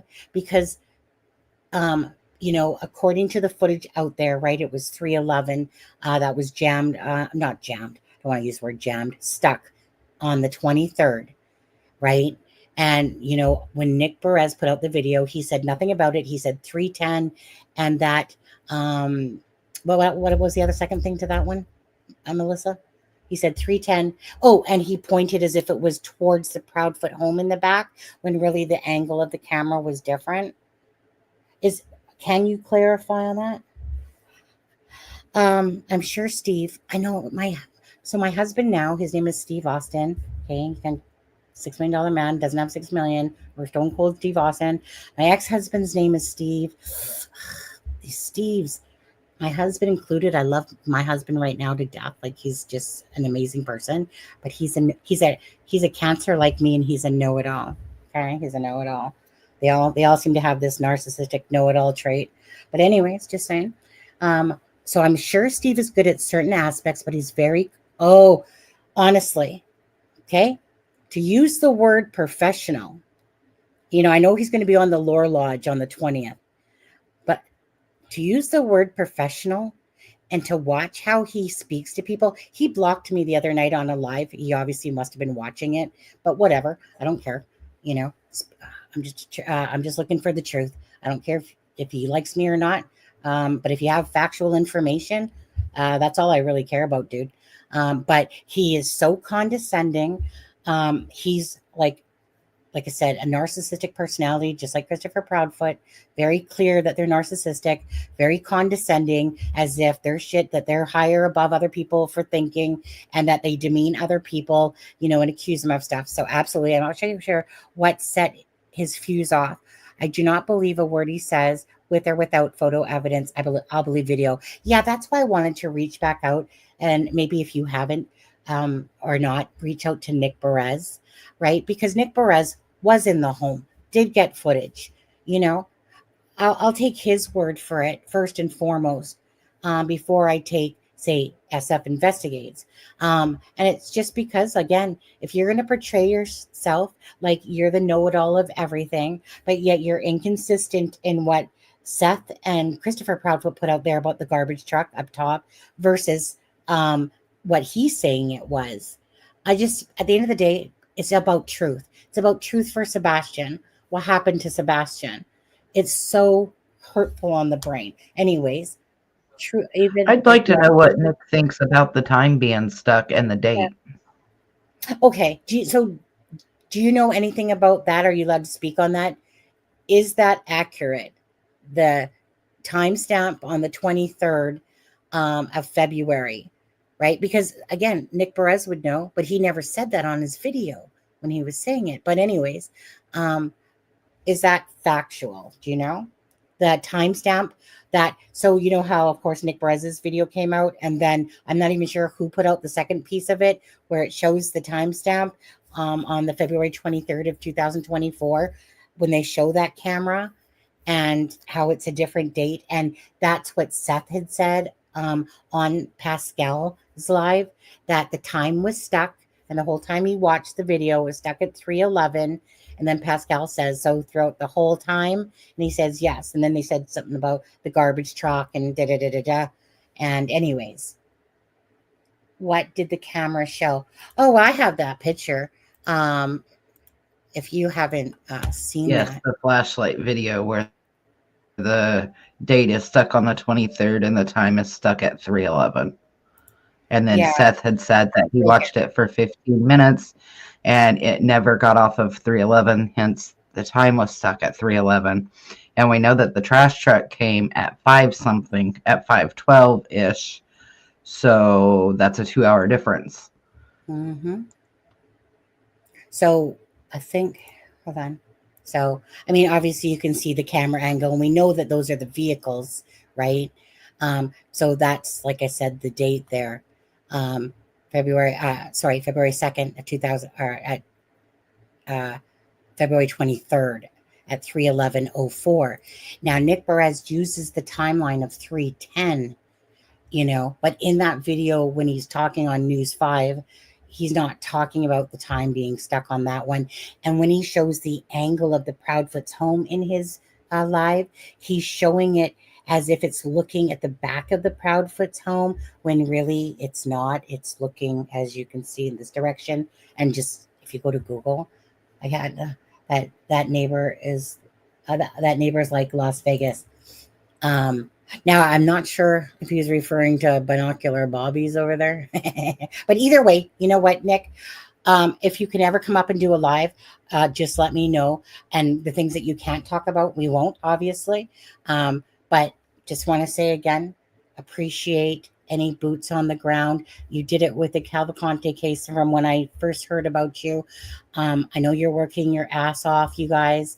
Appreciate that dog has his name attached to this case, because this case is just something happened to Sebastian. What happened to Sebastian? And will this be, like some people are saying, a Summer Wells case? I'm true, like, honestly, in my heart of hearts, and I was just thinking about this yesterday again, Nick, I truly hope that something you come across with a neighbor, anything that will help break open the case, that there's something that's not been, talked about, or thought about. Now, I kind of just showed about, the Maddie Myers talking about how Sebastian was at the uncle's house or whatever, playing poker, snuck onto the computer type of thing. And, Katie Proudfoot and that are going, like, nothing to see here. Nothing happened. It's $1 million question, a case that should be studied. But anyways. Before Nick leaves, will you play that Nancy Grace? Because I really, really, I don't want to nag, but I really, really want to know what he hears. Okay. Nick, if you I trust him. I trust his opinion, and I want to know what he hears. Okay, let's go back. Now, what timestamp was that at? 26:37. Trick question. I'd already said that about 5 times, didn't I? Always. Or maybe I'm lying and I had a brain fart and couldn't remember. Sarah just said something. Maybe slow the video down and we can hear it better. Maybe would that work or no? Because I think it would distort it. I just want to play it naturally first. 26:37, right? Yeah, 26:37. Okay, so with a belt. Yes, ma'am. The one and only time, actually. The one and only time, actually. When was this? Years ago, ma'am. Any idea how many? 3, 10, 1? You're past it, I think. It probably at least 3 years ago. I don't understand how that turned into a CPS or Child Protective Services complaint.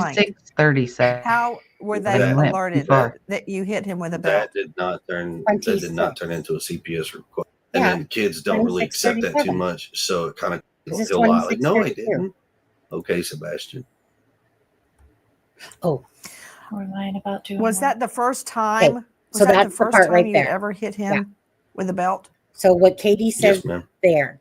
The one and only time, actually. Yeah. An issue.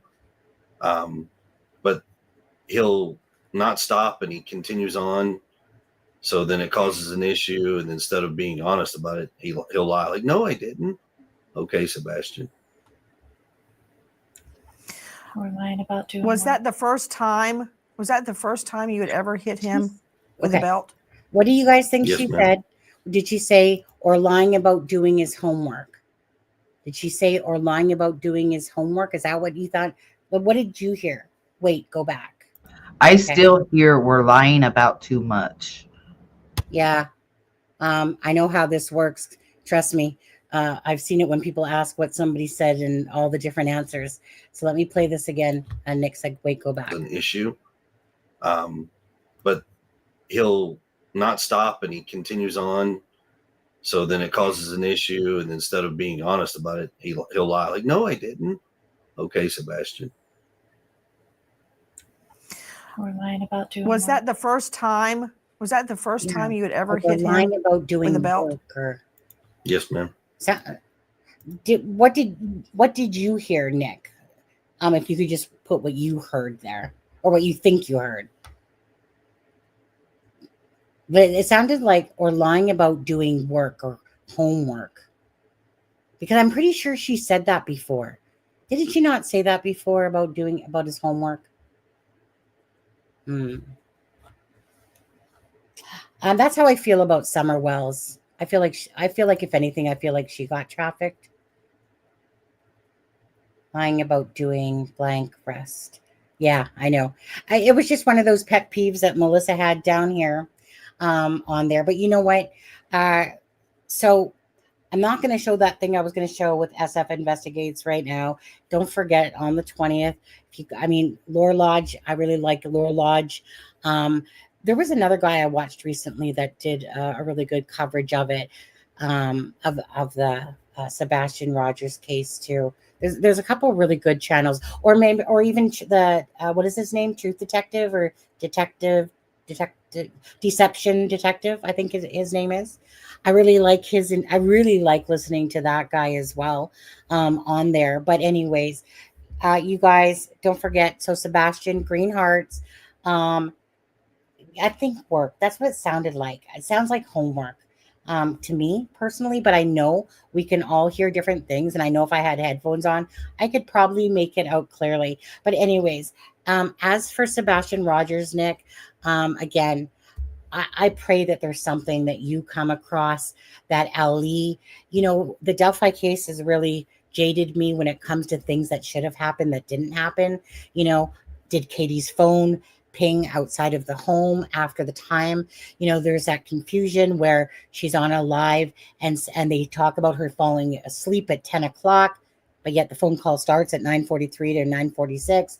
And then there's that post, from, I think it was from Bobby. But the thing was that was something that was said. And it's like, so hold on a second. Yes, the mom was falling asleep, but you said that at close to 12. So how does the 10 o'clock come into the equation of her falling asleep? And yet supposedly she told that neighbor that same thing, whatever. Anyways, I digress on that stuff.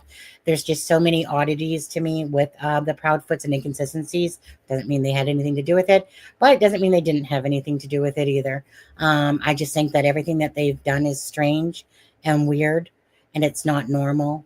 And something happened to Sebastian. That's the bottom line of it. But anyways, Nick, for you guys, again, prayers. Thank you guys so much for giving your time to the Sebastian Rogers case. Thank you so much for caring so much, and I know you do it for genuine purposes. And that's the whole point of it. Not for clicks and views, but literally for information and to bring coverage your boots on the ground. So for me personally, I'm always grateful for that type of information, and hopefully can have you up here at some point soon. Yeah.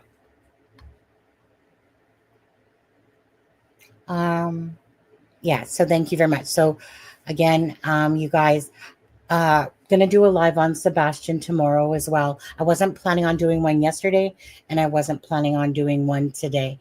We're going to be covering the Elizabeth and Lyric. Well, Melissa is, and I'm going to stream it to this channel for anyone that's been following Delphi again. So if you guys know about the two girls that had their lives taken, when was that? That was on a 13th as well. It was July 13th. 2012. July 13th. Oh, wait, was it? July 13th, right? Yeah, I believe so. Yeah. My brain's fried right now, but I believe it was July 13th, 2012. It was because I thought it was 2010. No. Is it 12? Okay. Yeah, 2012. Anyways, it fell on Aspen's birthday. That's why I have that connection, because of Delphi 13 and a lot of cases 13. Anyways, so if you guys know, Hey, Sonny, I'm going to cut in here real quick. Lolly, we're not going to do that. We're just not. If you're going to do that, we'll go ahead and boot you. oh, Lolly, yeah. Sorry, we don't put up with trolls or ignorant people in this chat. Just so She you know. also put in here that Nick the Hat's a joke. If you scroll just a Oh, little okay. further So, down. of course, so we'll take care of you easily. We don't put up with that crap. 1 second. Wait, Sorry, so I just had to cut in on that one. okay. I went to go ban user. Did I ban the right person there? I don't know, but her did. thing is still up, so Oh, it's going hopefully now. you did. Yeah. Yeah, we don't put up with you idiots out there that want to talk like that. You know, like I said, I mean, they're a dime a dozen. Honestly, they're very laughable. They literally just go around to people's chats and troll. Anyway, so it doesn't matter. We don't put up with that shit here. Anyways, yeah, I know, Nick. You know what? Honestly, I find it very laughable, you know, that people come into the chat, whether it was Delphi, that they want to come and bash you as if they're sitting behind a computer and so smart and all that stuff, try to troll and stuff like that, and act like that they impact my life, you know, and they just don't. It's more comical than anything that they actually give attention, you know, more so that they care so much about coming in alive just so that they can spew their little hate and stuff like that. Anyways, to that. But anyways, yes, you're a good man, Nick. Pay them on mine. And he doesn't. He's used to them, trust me. Like I said, you know, you don't even need to have thick skin for this anymore, because there are a dime a dozen out there. And again, but that's not the focus. The focus is on Sebastian Rogers. What happened to Sebastian Rogers, finding Sebastian Rogers, you know, if he's alive, is he not alive, you know, and just wishing that there was some answers for Seth, that has shown everything to me in the epitome of how a parent should show. So anyways, let's give you your final words there, Melissa, again on Sebastian Rogers in this case. I just hope we can figure out whether it's law enforcement or, you know, like Nick the Hat, Dog, whoever. Just hope we can figure out what happened to him. Bring him home if he's still alive. Nick, I sent you another thing I wanted you to look at, if you would, in chat. But Sebastian, honey, if you're alive and you can hear this, come to my house for all I care. Come to your dad, come to somebody, honey, because you're missed and you're loved, and we all want to know what happened. And whether it be good or bad, we just want you to bring you home. Yeah. What are you asking to have looked at? I also want him to look at the Hands interview where Katie Proudfoot said it was like 30 seconds in, 40 seconds in, something like that. She said, "This is a dream I never thought would come," and then it trailed off and I couldn't make out the rest. And then she like changed her story and totally switched the sentence. Yeah, the one on Fox with, what was her name? Something Miller. Caitlin Miller or something like that. Yeah, Caitlin Miller. The famous hand interview. Boo-doo-doo-doo. We're too emotional. We're just too emotional. Yeah.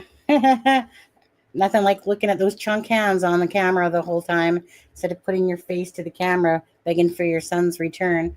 But anyways, that's just my thoughts on that one. Just as a mother, I'm very passionate about children cases. Like I've said, it pisses me off to no end when I'm not seeing what I should be seeing.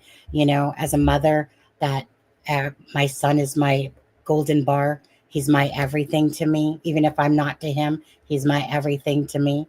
And it's just the innocence of children and the cases involving children. They break my heart to no end. To understand Sebastian's case is like giving yourself a brain ache, a seizure, you know, honestly, trying to understand, well, if they don't have this and they don't have this, and they were told this and this, you know, sticking within the words of Katie, Chris, Seth, Ellie, whatever. Something happened to him. Something happened to him. I think that that's probably my husband. Yeah, we're kind of over your 15-minute Just a frame little there bit. by at Anyways. least about 20 minutes. Yeah, so Saturday, Lyric and Elizabeth will be on American Justice, her channel there, Melissa's. Okay, I'll stream it to this channel as well. Drew, the father, will be in the chat. He approved Melissa of talking about the case and the information that she wants to show. So if whoever's interested, that's Saturday at 5 p.m. Eastern Standard Time, 2 p.m. Pacific Time. That's what I am here in Canada here. But so that will be a good one. But tomorrow night, we'll do definitely a Sebastian Rogers one, see whatever else comes out. But there are some other things I want to go over again. I mean, there's just so much inconsistencies. How many can we keep showing about those on there? But anyways, I digress. Well, I promise not to send you anything tomorrow about Sebastian like I did today. Children are our future. Yeah. No, I don't mind tomorrow because I'm planning on it, but I do have to do the intro for the Lyric and Elizabeth one. I still like that takes time, so I need to do that. So I need to get up early, get an early start to the day, so that to do a live with Sebastian Rogers. I'm trying to do this while my shifts are not honky and 12 to 8. You know, if you do not get a chance to do it, I fully understand. Hush. You don't have It's to. Friday. I very much appreciate if you do, but if you don't, I fully understand. Left hand. No, absolutely. I think it's really important for any case that if ever somebody tweets it and stuff like that and you see it, just takes a second to tweet it, just like it takes a second to hit the like button. It takes a second to hit the share button, you know, when you're following cases. All I ever have in my head is that if this happened to your child, what would you want to happen? How would you want people to respond? Would you want people to help you? So think about that and do the same for others, because what you put out to the universe is what you get back. So it only takes a second. So don't make excuses for not hitting the like button or for not sharing something when you're talking about children that are missing. And that's really the bottom line. Like at the end of the day, we can discuss it. We're not the police, you know, we can discuss it. We can talk about theories, but what's really important here is just bringing the awareness of a case for people that don't know anything about it, maybe for some misinformation that's out there and stuff like that. You know, even what I call the douchier channels, right? They're still keeping awareness to the case, even if they're, you know, in it for whatever purposes, or they're, you know, Christopher, the Proudfoot lovers of the world and stuff like that. You know, everyone's lives matter. No, mostly. But anyways, it still brings attention to the case, right? But anyways, okay, you guys, with that being, Nick, are you Matt? Wait, what?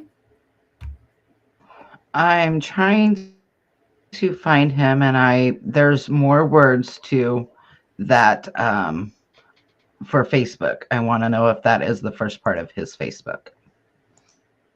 No, because I have some questions that I would like to send his way and get his opinion on. Well, I mean, his name is Nick on Facebook too. Same thing. Or you can find him on Twitter. I have him on Twitter, but for some reason I cannot even message you on Twitter. Oh, you must have your settings or something. Sunny, boy, that 3 hours flew by quick. Oh, you're right. It's been 3 hours. And you know what? I'm always guilty of saying that we're going to do an hour live, whatever, quick live. And then I get so caught up in the case and talking about it with you, time just goes, whoop. Yes, Nick the Hat. On there. So I know, Melissa, like I said, I love people that do things for genuine purposes, you know, and put people above any sort of dollar value because they're doing things from their heart. And that's what matters most in that. So, you know, again, you have to always be genuine to yourself. And again, I want to know the facts. I don't want bullshit. I don't want fluff. I just want the facts, you know, as best as we know them, so that we can at least have a better understanding at what point in time did Sebastian truly go missing from that home. I am curious, Nick, and maybe you can answer this back on Twitter in the message box. I am curious why they're using, if you're allowed to, I'm just curious why they are using the 26, considering that they said there was no dog sense that went to the retention pond, that none of that, and that also that there's no sightings of him. So why would they use the 26 versus the 25th? Because in my head, if there's no sightings, so unless they have something special by chance, I don't know. Yeah. All right. Y'all got me white. Well, you know what? Y'all got me wanted to, I could still stay awake, but my husband, oh, the British husband. He's such a needy, he needs his wifey. He needs to go to sleep. And You that, need but to take anyway, care of hubby because husband is very lenient with us. yeah, your guess is as good as mine. Okay. Thanks for the answer. Anyways, okay, the outro's going to come. I just want to thank again Karen for becoming a YouTube member today. Again, anyone that is a member can use Sebastian's green heart that I created a long time ago when this case came out. Okay, so prayers for Sebastian, answers, and your last word. You get the last word, and then I'm going to go to the outro. Thanks everyone in chat and that as well. Thank you, everybody. And just hit the share button so we can get this out there and bring Sebastian home. Absolutely. William, new to your chat. I asked if these parents would Block have been arrested yesterday. With what? I got to get going. Hey, you know what, William? If you want to come back and join the live tomorrow. I think he means guilty. New to your chat. I asked if these parents were. Oh, this is a racist thing. I think this is about racism. Oh, yeah. I see what you're saying. New to the chat. I asked if these parents were Black, would they have been arrested? Yes or no? Yes. Okay, so I'm Canadian.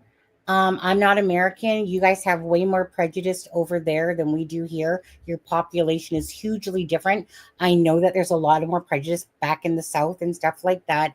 I don't know enough to say that. So yeah, so if Melissa says yes, I'm not going to contest it. I just say yes because so many times, and I have family that is Black, but so many times if you're Black, you're just labeled guilty automatically. And so, yes, I do believe that if they were not white, that they would probably have already been arrested. Would they have been convicted is a different story. Would it have been a false arrest? I don't know. But yes, I think if they were anything other than white and upper middle class, then yes, they would have been arrested. You know, for me personally, I know I got it going, but I would love to think that everyone is equal. It doesn't matter what your skin color, what your race is, that everyone is equal and treated on the same playing level. Unfortunately, that is not true. So I can't disagree with you on that because we've seen it happen a lot. We've seen the beating of Rodney King and stuff like that happen, and just disgusting. So I'll lean more towards your way that's a very definite possibility. Sometimes when somebody's more up in the privilege or has whatever, they get a different thing. It just really depends where you live. How corrupt maybe some police officers are, or things like how they run little towns. But, as for that, who knows? Your guess is as good as mine. But I mean, sometimes there's very much a stereotype to stuff like this for sure. I agree. I would hope that everybody is considered equal, but I have seen it so many times where they're not, and that just it breaks my heart because I don't see color. I don't. I don't honestly. I honestly, when I'm looking at anything, myself, that's not the forefront of any of my thought, and probably for that reason is because again, I only care if you're genuine.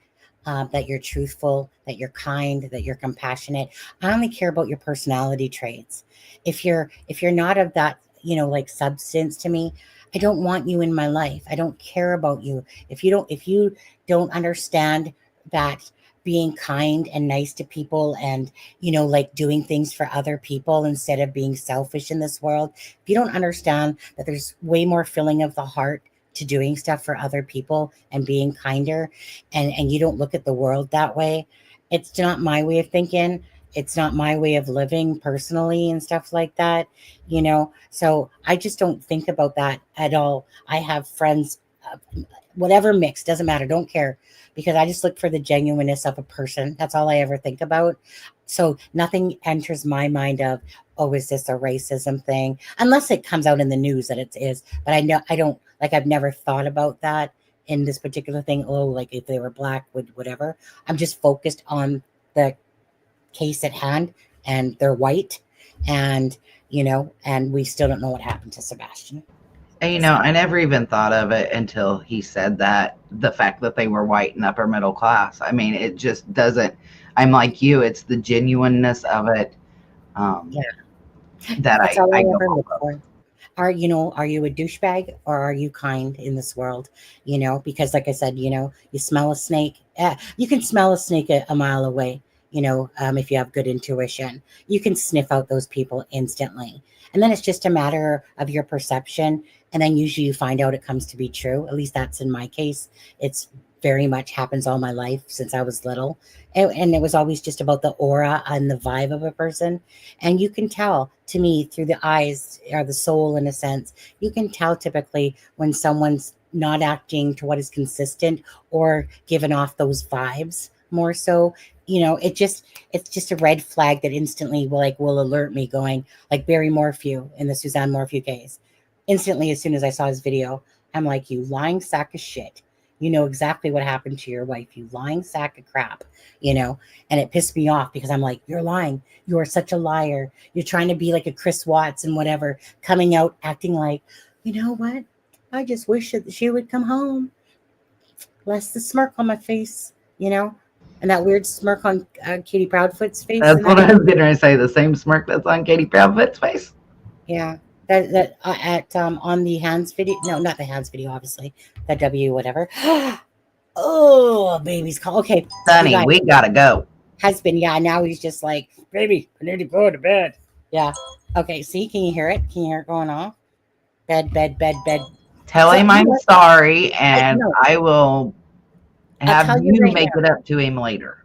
Husband is watching this live right now. He heard me say that husband's saying bed. So now he's going bed, and my phone's going off. Husband, I love you. Thank you. Sorry. It's Melissa's fault. She kept us here longer than expected, or Ben's fault, one of the two. Anyways, I'll take the blame. Okay, so last words. Appreciate you guys all. Thank you to the mods. Thank you to the people and all your opinions, regardless of what they are. Thank you, Nick, for piping up in chat there and stopping by. And of course, last final thing is green hearts for Sebastian and prayers for answers in the Sebastian case. Okay, guys? With that being said, we are out of here for tonight, and we'll see you tomorrow night. So have a good one. Are you ready? Are you ready? I'm ready. Let's go. Are you sure? Are you ready? A Norfolk night, the world is cold. We stand surrounded, we are not alone. We